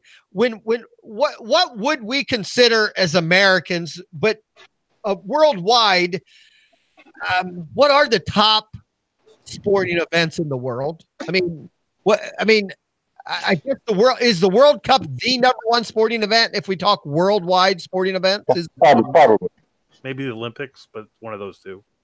Well, I know viewership, certain Olympic dates are in the top 10 and top 20 of most viewed events. It's all soccer games and some Olympic events. So we would put soccer's number one. I kind of thought that too. Olympics maybe number two-ish. Do we talk like Masters golf, the British Open, Wimbledon, Kentucky Derby? I'm trying to think of, what other big events are there? Well, see, those are more interesting because the tennis, the golf, the Kentucky Derby, those are yearly events, right? The World Cup's every 3-4 years, Olympics every 4 years or 2 years based on. Right. So that kind of varies too. I think overall, you guys nailed it with the Olympics and the World Cup, but they aren't yearly events. Right. So yearly events. Some of the soccer events, I don't know what soccer, I'd have to look back again. Maybe those soccer events were all World Cup games and not what, I don't know. Any of you guys know, what does soccer have as a yearly championship? I don't even know. The Premier League Championship, I guess. I don't know. Premier League Championship Is the Premier League? That's how uneducated I am on soccer. Is Premier League the Premier League? I guess. No, not really. It's the Premier League for UK football. That's what I thought. Soccer. It's not. It is considered. They have like a European Cup where like the top 3 teams from the Premier League and the top 3 teams from the Bundesliga, and I can't remember the name of the Spanish league. They get together and play after the season's over, which is kind of a cool thing. Right. But so they're considered equal to the other guys, but it'd be hard to say. Okay. Dan, what about you? Other than the major things, Super Bowl, World Series. Give me, Dan, what's your opinion out there as far as top sporting events in the world? You guys are missing the number one, bro. The Daytona World 500. You guys are killing me here. Daytona 500. The World Baseball Classic. It is the best. I don't know if you guys have attended it yet, but it's so much fun. Okay. Oh, it's fantastic. I love it. I'm not arguing about fun and what I'd want to go to. I guess my argument is I don't know. In the U.S., I know that they'll play it on MLB and ESPN will have a game here and there, but I don't find it popular. The great thing about the World Baseball Classic is, I was telling you how like all the spring training games kind of stink because nobody plays them, but those teams will come through and they'll be like the Dominican team versus the Braves will be a great game because that Dominican team will be stacked. Yeah. So it makes spring training a whole lot of fun. When there was the World, I like it. Dan, do you enjoy watching it? I mean, some people don't like it. It can hurt our players for the regular season. Oh, yeah, easy. That's true. But I saw it in Toronto. I saw it here in LA as well. Both games I saw were incredible. Incredible. I definitely would go to the games, and I watch them when they're on. I enjoy it. Now, I went to the finals in 2014, I believe, whatever year it was in the Bay Area. Right. The year the Dominican team won. All right. I mean, because like I said, I don't think we even understand, but yeah, Daytona 500 now. And I mean, and the Indianapolis 500 up to your way. Formula One racing worldwide is bigger than all of our racing, other than the Indianapolis 500 in its day used to be the number one racing event in the world. But I think now some of the Formula One events have actually overtaken it. But Wimbledon, the British Open, I think some of those golf things worldwide are viewed a lot because there are Americans and foreign athletes in those events. So I think that makes those a little more popular than what our Super Bowl, where it's, and even our World Series, even though World Series now has more nationalities in it than just Americans. What about? Yeah, I mean, baseball is incredibly international. I'm not sure it's more international than soccer. Right. And what about hockey? And basketball. I guess I'd like to know the numbers. The World Cup, or not the World Cup, the Stanley Cup. Is the Stanley Cup worldwide bigger than the World Series? I doubt it. Wise, there's more people that would watch the Stanley Cup. I highly doubt it. Okay. In hockey, isn't there like the King's Cup that's played in Europe? Like in Sweden or something, and like that attracts like the entire world. Well, there's Swedish leagues, there's Russian leagues, there's leagues in every country. It's like, but that has really high ratings, and players from our leagues will go to that game. It's like you play country by country, so like Canadians who are playing in NFL will go play for like Canada. An Olympic event where it's kind of like their World Cup, right? I believe. Huh. I think it's called the King's Cup, and it's played in Sweden. I remember watching it one year and then never seeing it again. Like I said, but I guess I'd be curious. It just seemed like to me that the World Series, if certain teams were in, which is back to, the Super Bowl is so big and there's like no nationalities playing in it pretty much other than Americans, but it's still one of the bigger events even worldwide. But it's because it's an event more, I think, or a party. You know what it is? Yeah, like we talk about the North American sports, everything else is a series, right? Baseball, football, baseball, basketball, hockey, it's a series. Football, it's that one game, do or die. Right. But I mean, the NCAA national championship football game is still pretty big, but doesn't compare to most of the leagues we're talking about. We're getting ready to have, obviously, the NCAA finals, in a few weeks for basketball. It's a big event in our country. But I don't think worldwide there's a lot of people watching. I mean, again, it's huge, but it's not as big as these other events we're talking about. So, Dan, do you have any other big events? And what about, let me go a step further. What are television wise? What other big events are there that we would think of that aren't even sports? What are some of the biggest things watched? And believe it or not, and the reason I say that is the royal wedding is actually, the royal weddings are actually I don't understand why an American would watch the royal wedding. I just don't understand it. It's huge. I know it's huge, but just go away. Yeah, it's like, didn't we fight a war to like not have? I'm just saying. Nobility? The royal weddings are some of the most viewed things. Oh, they are. I just don't get it. That's all I'm saying. I don't get it. And believe it or not, one of the other top things is our presidential election. I was going to say the elections. The United States presidential election is actually one of the more viewed things around the world.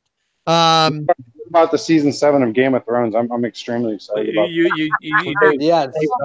Right here, man. What do we got? Like 3 or 4 weeks? Yeah.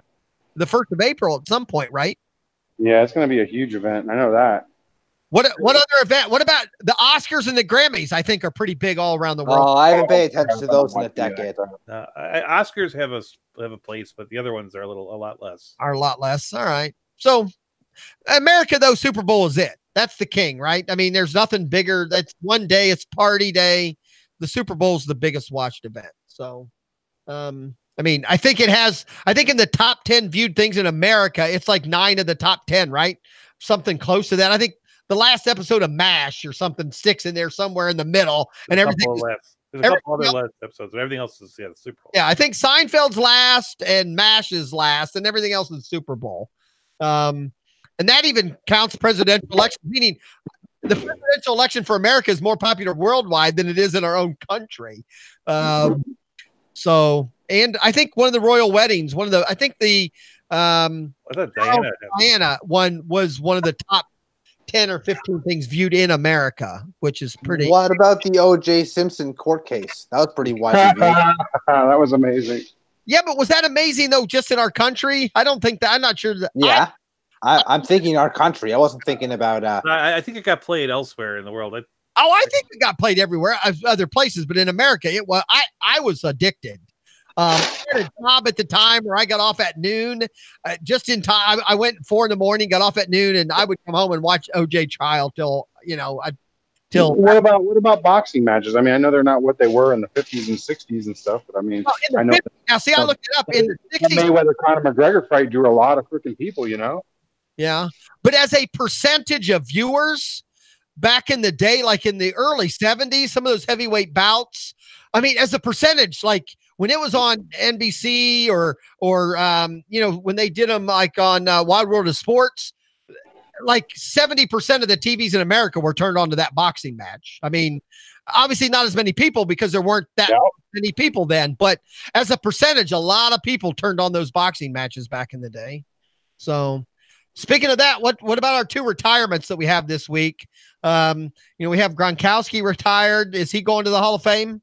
He is. Yes. But speaking of retirement, I'm going to retire from this episode right now and let you fine gentlemen we're definitely continue on into our normal length.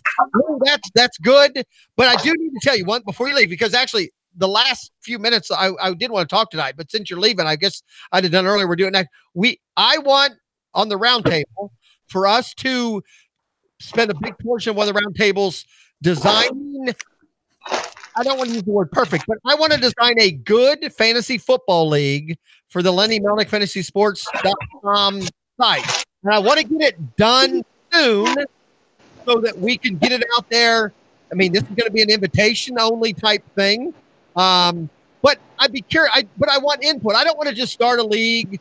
I want this to be input from everybody, get a lot of ideas, and then we'll take those ideas, mold them together, and come up with a good league. So, we'll talk about it in the future since you're going to pop out. But just to let you know, you'll need to let me know what to be on next so I can write that down as a topic, because me and you already talked. We do want to do this. Yeah. And we want to make this. I mean, it's not going to be a free league. We'll come up with the right dollar Yeah. amount. Well, it'll be sponsored by Easy on a Sunday morning, right? We'll do something. This is going to be a I want it to be a competitive league where definitely, it's done with people that have shows, so that every week, different shows can talk their own smack if they want. But we'll set something out there, and then we'll put in some, we'll put in invitations and we'll build it up and all that. But my goal is, this is a time of year to decide what were rules and how we want to set it up and get it, and get it going. So I just was going to say, I was going to throw it out there and let the round table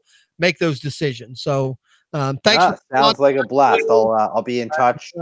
And I will be on the network next on Thursday morning at 10 a.m. following Lenny. All right. Well, I hope you're able to, maybe you get free tomorrow night and get in the chat room and listen to my big interview. So I'd appreciate that. So I will be listening, even whether I'm chatting or not. I will be listening. You're a good man. I love the Nirvana shirt too. Okay. Can I say one thing to Lou? All right, go ahead, Doug. One thing to Lou, and he's got to go. No. It's like I was thinking, with the start of baseball season and like no shows being on at 9:00, we should do something. That's all. Well, anyway, like 9:00. Oh, at 10, you mean? Yeah, the late thing. We should do something. I'd be game if you are. That's all I'm throwing out there. Oh, for late night, you're saying? Well, it's the only time that it's really free. Like we could just watch baseball.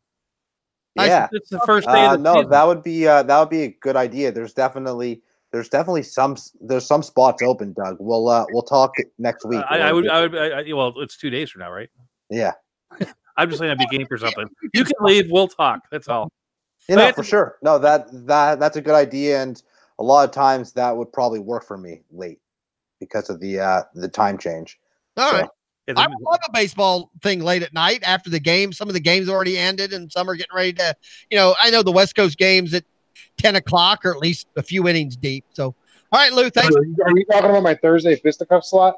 You have a slot on there? I thought that was empty. Yeah, it is empty. That's what I'm asking. But the only reason I can't do it is because I can't stop and host the show. But if I could call in kind of like roundtable and just talk, I'm open to get on the I'm not saying for every week, but I'm saying like it's the first day of baseball. We should be doing I'm totally into that idea. I see what you're saying, Doug. You're actually thinking the opening day we should have a show on Thursday night after all the games. Yeah. I see. All right, I'll put that idea if you want to get on and talk. Okay, I might do that. I don't have plans. Yeah, that could be fun for sure. It looks like 9 or 10 are open on Thursday. Yeah, right, like 9 on. That's kind of thing, or 9:15 on, or something like that. Yeah. All right. I have something going on early Thursday night, but I guess I could start a hangout and we could just chat on. I mean, yeah, that's the idea. Like, it's not like you're not going to be watching some baseball anyway. Who? I'll be watching baseball. Yeah. Every last one of us. Yeah. Everybody in the chat room. I'll be watching the first. We'll know that the Reds are in first place by 10:00 on Thursday night. The Reds will be in in the NL Central, but not in the big leagues because Seattle has 2 wins already. Oh, damn it! You're right. In the junior circuit. Well, but that's still American League. I don't count that. Yeah, I don't like the American League. That's the all I can tell you is that Hunter Strickland's on pace for 162 saves. So. Yeah, I know. And right there.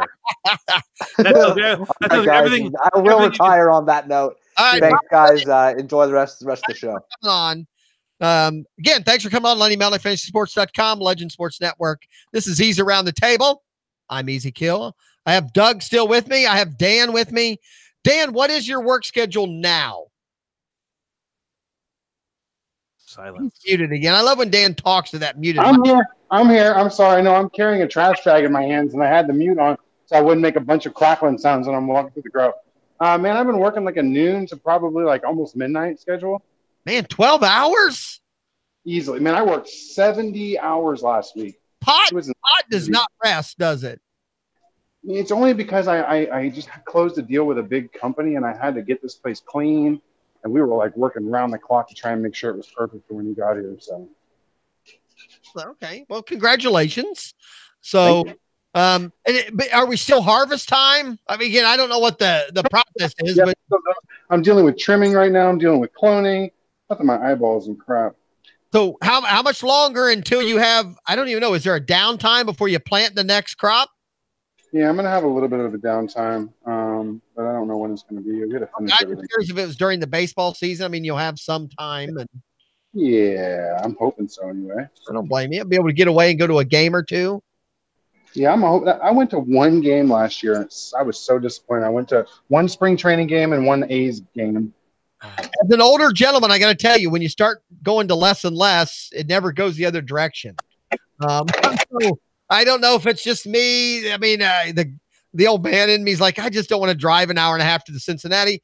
I still go to a lot of the local Dragons games, but I struggle getting down to the to see the Reds now. I think I've done one game the last 2 or 3 years, and maybe before that I'd just do a couple.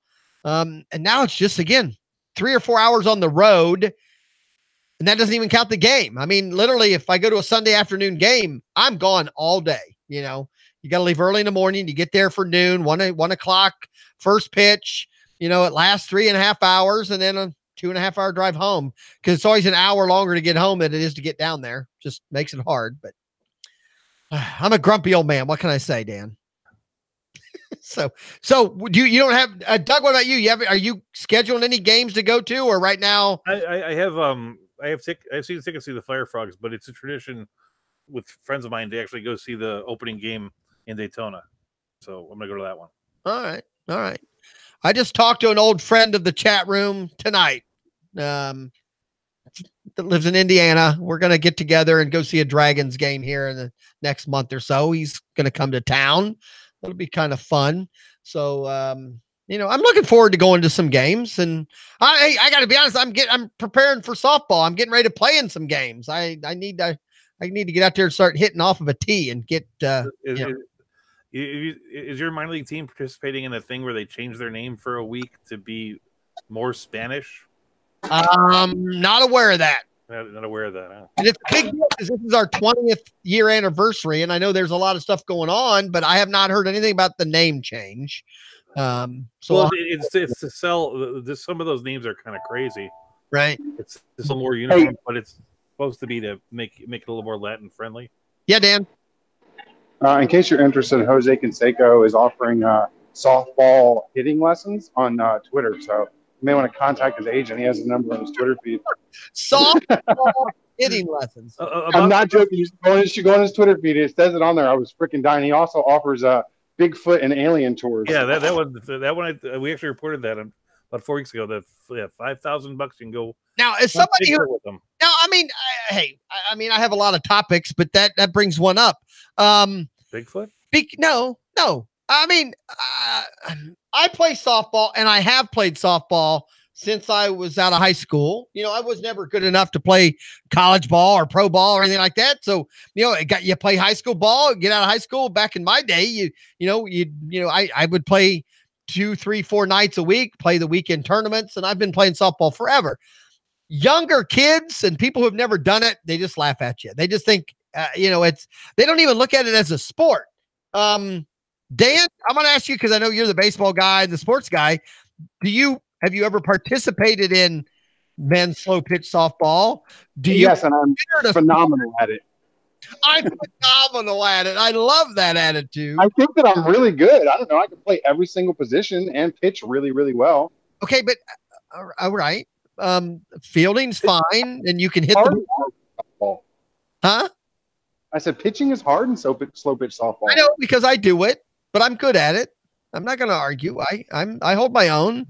But I have a very special grip. I induce a lot of ground balls when I pitch. Just I throw with a lot of backspin on the ball, and it induces that they're hitting on the ball and just knocks it right to the ground instantly. So obviously, if you're playing at your family reunion, you probably can pitch well to all those 60-year-old women. But I played in leagues for several years. As recently as 2 years ago, I played until I tore my right bicep off the bone, and I haven't played in 2 years since that. So right. I just started throwing for the first time this summer. Amazed though at baseball people, including those who have played baseball but never ever have played softball, will look at you and go, I'd hit a home run every time.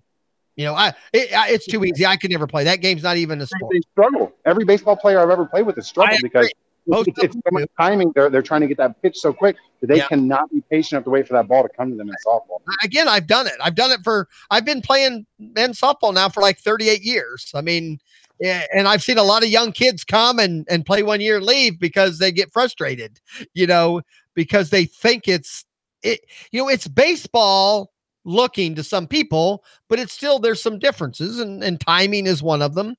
Fast pitch softball, which is well out of my realm. I did that 1 year when I was young. That's a totally different sport.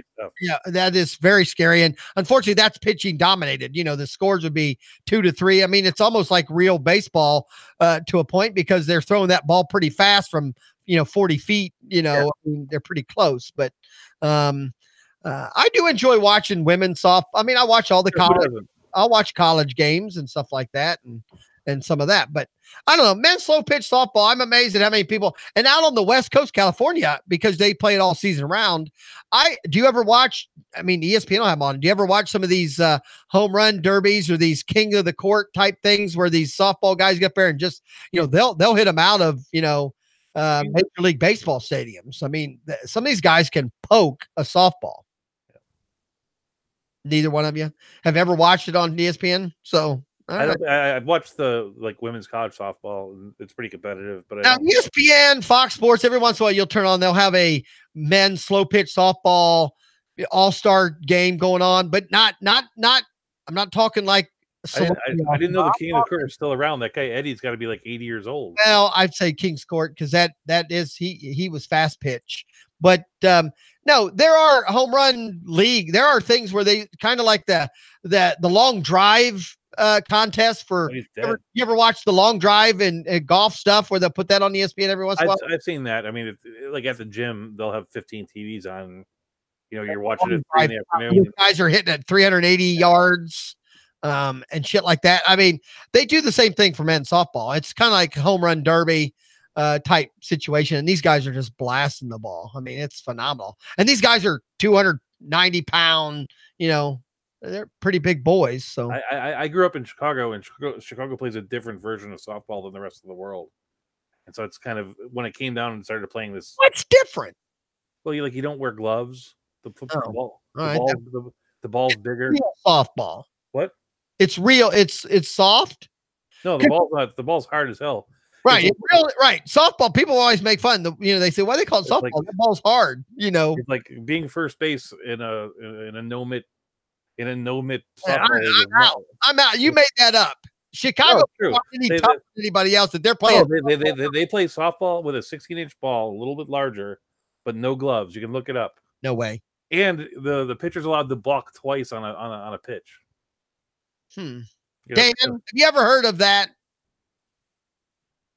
Dan's muted again. He's bagging some blunt.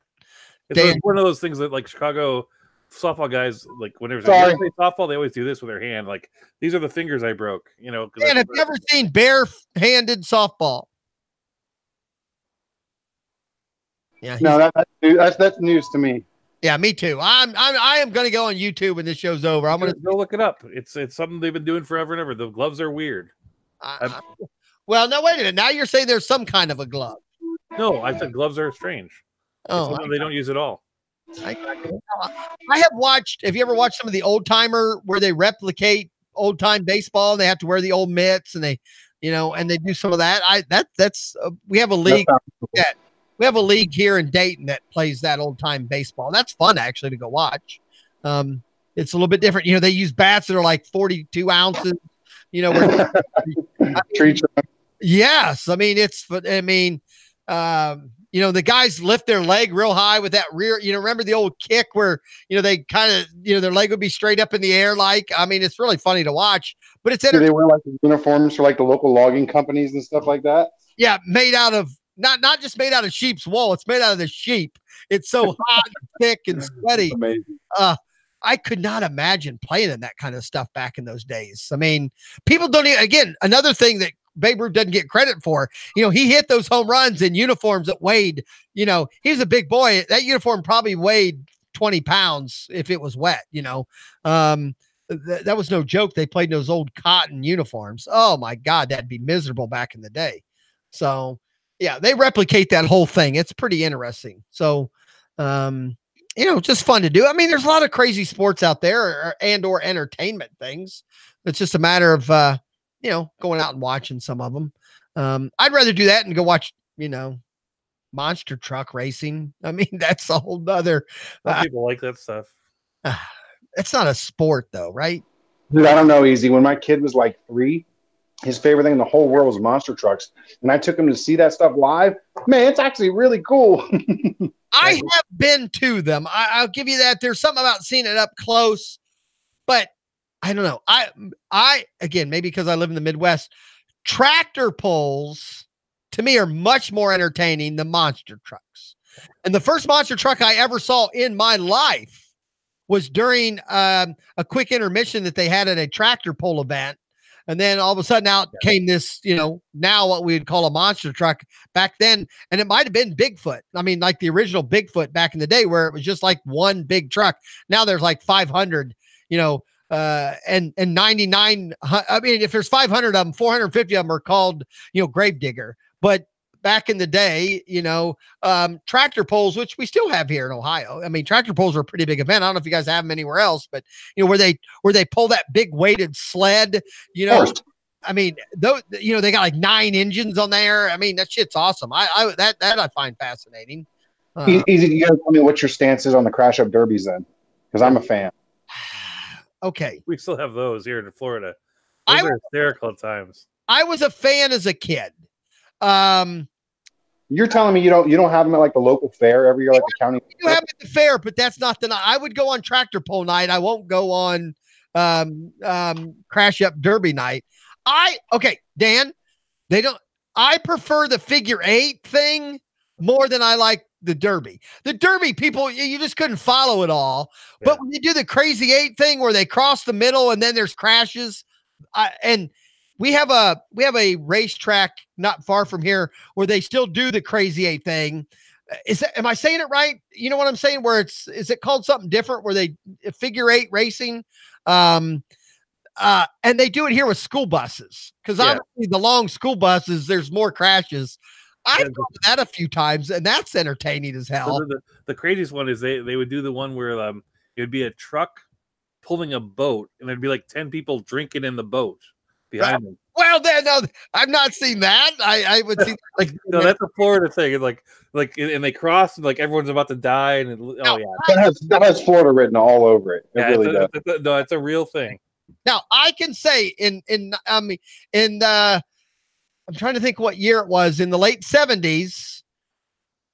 I was there, but I was little and didn't get to see. We were at the it wasn't one of the big ones, but here at Kings Island, Evel Knievel jumped our little fountain there. So I was at an event where Evel Knievel jumped, which back in the day, Evel Knievel was a pretty big. Oh, I remember him. He was cool. I had one of those. There's no Evel Knievels now. What? How come there's not an Evel Knievel now that's popular? I mean, we have like Travis Pastrana and stuff, but he's not out jumping buses or anything cool like that. Evel Knievel ruined it for everybody. I mean, like they have those like touring things where they're doing like 13 backflips on a motorcycle. Yeah, well, they have the Red Bull, this. And, I mean, unfortunately, I think everyone's doing it, so it's not as common. Back in the 70s, no one was jumping shit but Evel. I mean, Evel Knievel was. I mean, he was huge for a while. Including there was a movie about him. I mean, there's all kinds. I mean, Evel Knievel had toys. Dan, yeah, I had the toys. You had the toy where you wound that thing up on the side. No, I had the one where you had to get like that weird ass battery that was like this tall, and you had to sit it on it and let it charge for like 30 minutes. Remember that? No, I remember that one, but the one before that, you had to spin it. It had a gear on it. You'd spin it and get the back wheel going, and Evel would take off and jump, plastic shit in your hallway. I had that Evel Knievel doll. So, and again, I think that's technical nickname. Evel Knievel's a pretty big nickname. I think if you say Evel Knievel was even on one of the Globetrotters cartoons. You remember watching the Globetrotters cartoon series on Saturday morning? There was an episode where Evel Knievel was even on one of the Globetrotter episodes. And they had the whole parody. He was on Lunchbox. He was on everything. They had the whole parody on that old Bizarre show. It was called Bizarre with Super Dave Osborne. Well, Super Dave Osborne was making fun of Evel Knievel. Yeah, it's like it was big enough that you made fun of it, is what I'm saying. Yeah. But when Evel Knievel jumped Snake River Canyon, there wasn't anything bigger. I mean, that was a big event that year that Evel Knievel was failed, right? Yeah, he did fail. The parachute went off way too early, and he just kind of floated into the middle of the fucking thing. But it didn't matter. The buildup was big, I mean, I remember as a kid in Sports Illustrated, back when I was a kid, I'm going to say the centerfold, because in most magazines, the center story was the big story. And I just remember, man, that center thing was just, 10 pages of nothing but the Evel Knievel jumping Snake River Canyon. I mean, it was one of the best Sports Illustrated I got all year next to the swimsuit version. But, it was a pretty big deal, Evel Knievel back in the 70s. I mean, that's one of those weird things, again, he did ruin it for everybody, right? Did he ruin it, or just there's too many people doing those kind of sporting events now? I think there's lots of extreme sports now. Right. Especially like the X Games, right? I mean, Dan, do you ever watch the X Game? I think Dan's got employed. Tell your employees to bring you back a Big Mac. You'll be fine. Let's go for dinner in a little bit. I got to go home. We've been here since. Well, we're about done. Do you watch any of the X Games stuff?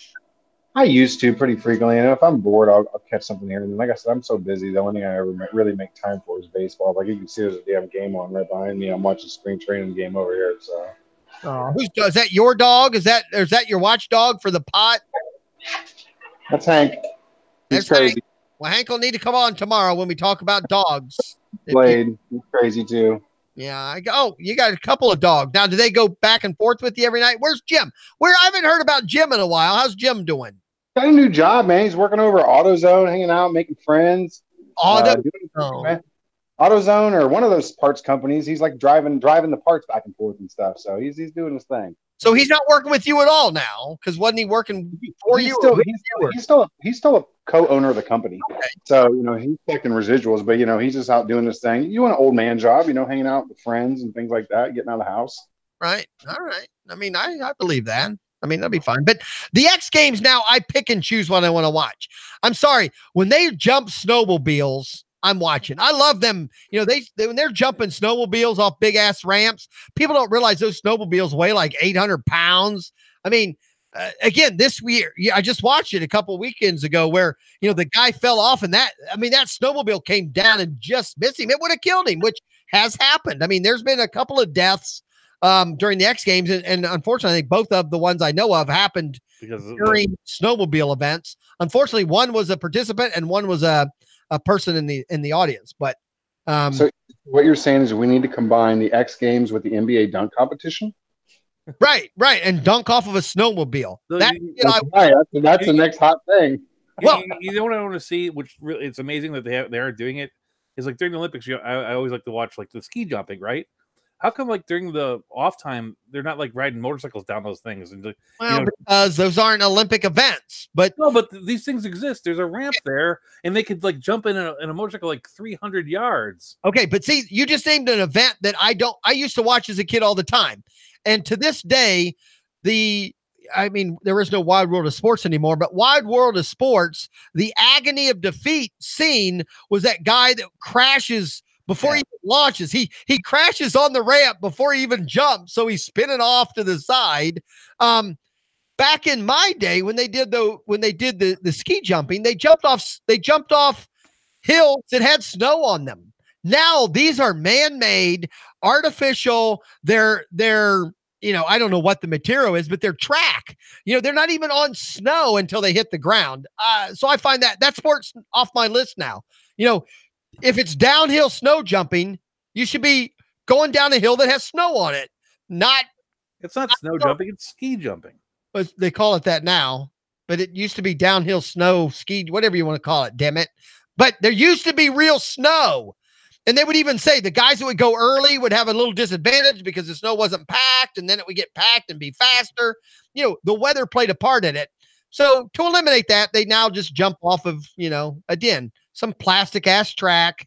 And I'm like, but if they can do it's not the same. Snowmobiles, why can't you ride a motorcycle down that thing? I would watch that. At least I'd want to see that, is what I'm saying. Now, on the X Games, they now have these motorcycles that are made like snowmobiles. They have the back wheel has a paddle kind of thing on it, and the front wheel is a blade, and they actually do like motocross racing on those bikes. That's pretty fun to watch too. I enjoy that part. So some of the stuff on the X Games, I'll try to pick and choose. But that's my point. Because we have the X Games, we don't need an Evel Knievel, right?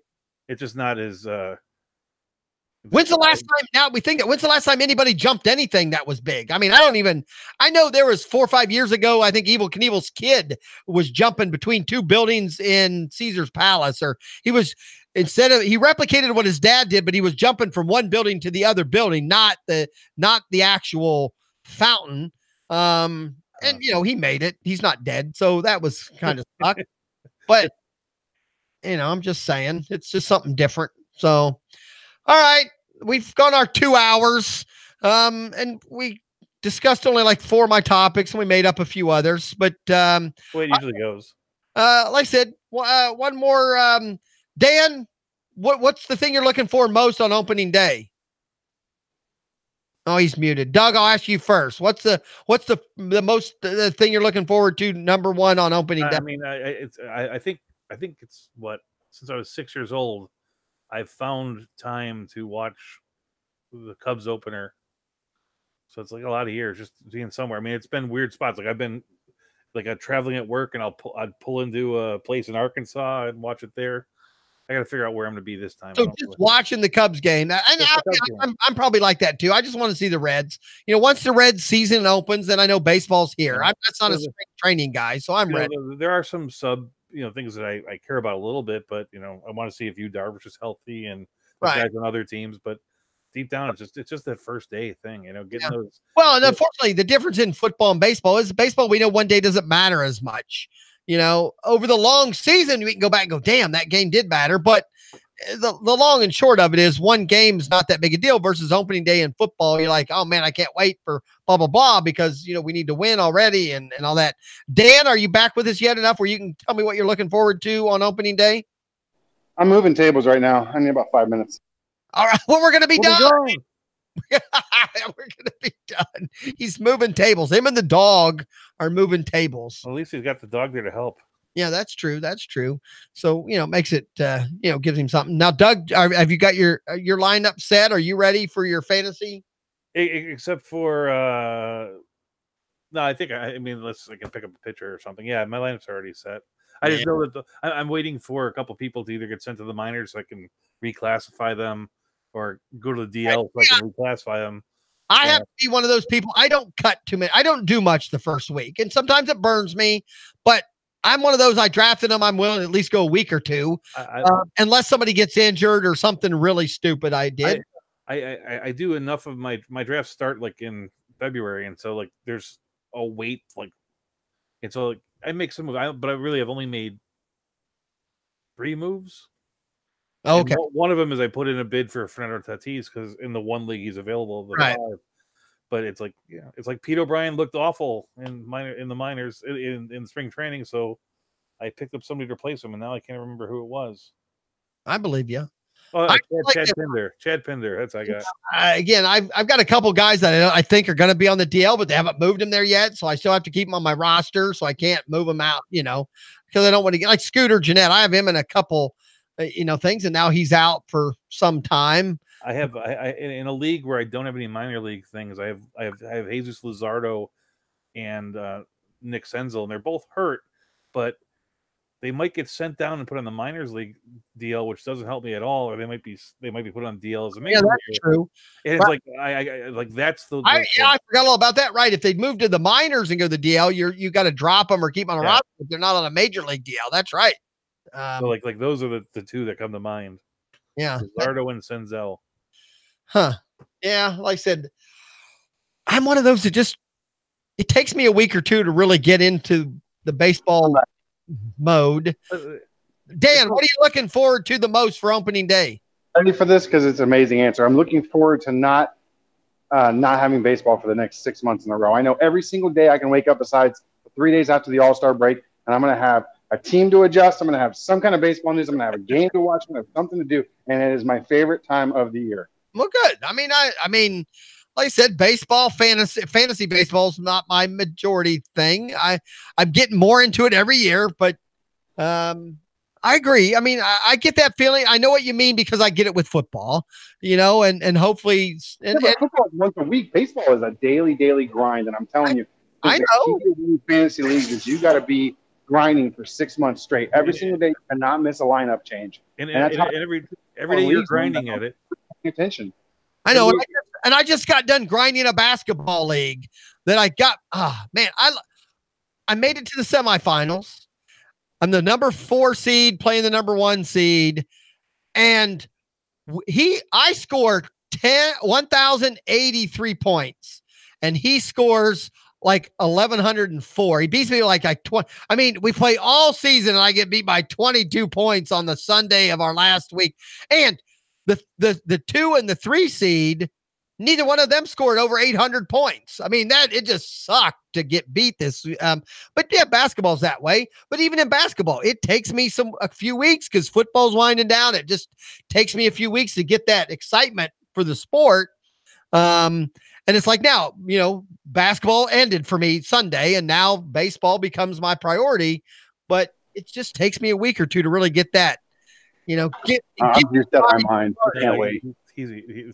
Dan is completely right about that. It's like having it all the time, seeing those numbers move around in your team, seeing how your team is doing. I do check. One of the first things I do in the morning when I get the dogs fed, I got a second.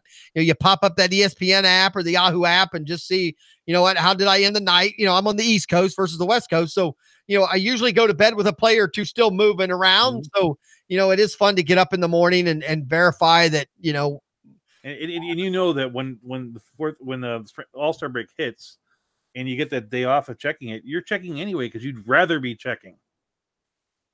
That is true. You're working trades, and that's where, and I brought up a few times, that's where I would love to see fantasy leagues baseball go 2 different seasons, and play, finish up, before the All-Star game and then do a draft. I would love to do a draft the weekend of the All-Star game to fit, for the rest, to do a separate season, not, I don't like the combined. And then you take the winner of the first half. And I don't know. I'm saying, you know what? Let's draft that weekend. Let's draft the weekend of the All-Star, to finish out the rest. You're talking about a straight up second half league? Yeah, I think that'd be cool. Yeah, I'm in the idea. I haven't played second half league in years. I just, because it's totally different now. You have an idea, and not only that, you also have to start going, okay, second half league. I know this is the better player, but their team's out of it. So he may not play the last 3. You know what I'm saying? There's a whole different strategy that kicks in at the second half. So Dan, maybe we need to work on getting a league set up for that. I'm all about it. Count me in 100%. All right, guys, or Dan, when's your next show? Next Monday, 11 o'clock Eastern Standard Time. Is Monday your only show right now? Yeah, man. I doing 2 shows by myself. I don't want. I just making sure I don't pub you on Thursday anymore. But Friday at 11 or 11:30, or Monday at 11:30. No, 11 on the dot. The only reason I was ever doing 11:30 is because Dave's schedule. So I'll be back on 11 on the dot. All right. Well, my basketball season ended, and I ended on a good note. I was a little bit hot Monday this week. But I came home and fell asleep before I could, hear the show. I guess now I need to catch the replay. I didn't know you were solo. And I don't like listening to your show if I'm not participating, because aggravating, Dave was one of the funnest things for me to do when your show was on. So I'll catch the replay now that it was just you, and then I'll give you my honest opinion. That's what I do. But that's pretty cool. But now, I think I talked about you at some point. Now that okay, but now that basketball's over, I have my Mondays at least late night free. Softball, we play on Mondays and Thursdays, so in about a month and a half that'll start back up. But I'll get to it. All right, so Mondays at 11 on the dot. I can't make fun of you starting late anymore. That'll another thing I can't do. But all right, so catch Dan. Now, is it still called Fisticuffs? Fisticuff. Yeah, I'm gonna keep the name. I see no reason to change it at this point. All right, Fisticuff. Well, maybe I'll just need to be in the chat room to aggravate you, so there's still something going on. So, all right. Well, congratulations. Good. I'll have to look. Like I said, I'll play the replay and give you my opinion. Doug, I know you're on Saturdays at 10 o'clock still, correct? Saturday 10 o'clock, and we might do something Thursday night at 9. I think, and okay, keep me in mind on Thursday. Unfortunately, I got people on vacation this week at work, and because of spring breaks are all happening around here.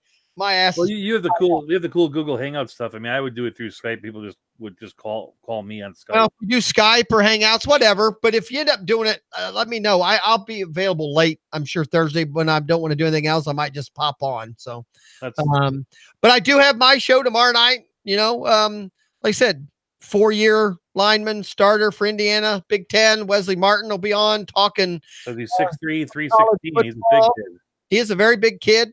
And because of me, he has a championship when he was 9, when I coached him in baseball. We won a championship that year. So, that's a whole, we'll talk about that too, because he was involved in one of my best managerial moves of all time. And the old double switch.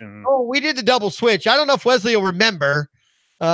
but we'll talk about it tomorrow night. But because as soon as I said something, my son said, because my kid was on the team. Yeah, you remember when we did that with Wesley? And I said, yeah, I remember. But Wesley, I'm sure will say, I don't remember that. I don't know that happened. You can talk about it tomorrow night with him on the show. Yeah, he'll be on the show tomorrow. It's a cliffhanger. It's a cliffhanger. You got to come tomorrow night, 10 o'clock. You'll hear what they did. Was it the hidden ball trick? Maybe. Right. Maybe. He was 9. Wesley was a big kid still at age 9. He was one of my bigger assets. So join me tomorrow night, a Fantasy Fan Sportscast with Chris Allen. And like I said, tomorrow night, Wesley Martin will be on with us. It should be fun. Guys, thanks for coming out tonight. And a little slow in the chat room. I don't think there's any Cha-Cha's gone to bed. I know everyone, I knew because there was a draft before our show. It was either if you guys went up to the showtime, I had a shot. When I saw it ended 40 minutes before the show, I knew I was going to lose everybody. But, we'll be back next week, the round table, Tuesdays at 10. And again, everybody, thanks for coming out. Guys, say goodnight. Night. Good night. This has been Just a Fantasy Fan podcast. And to keep your fantasies going, follow us at justafantasyfan.com. Say good night. Good night.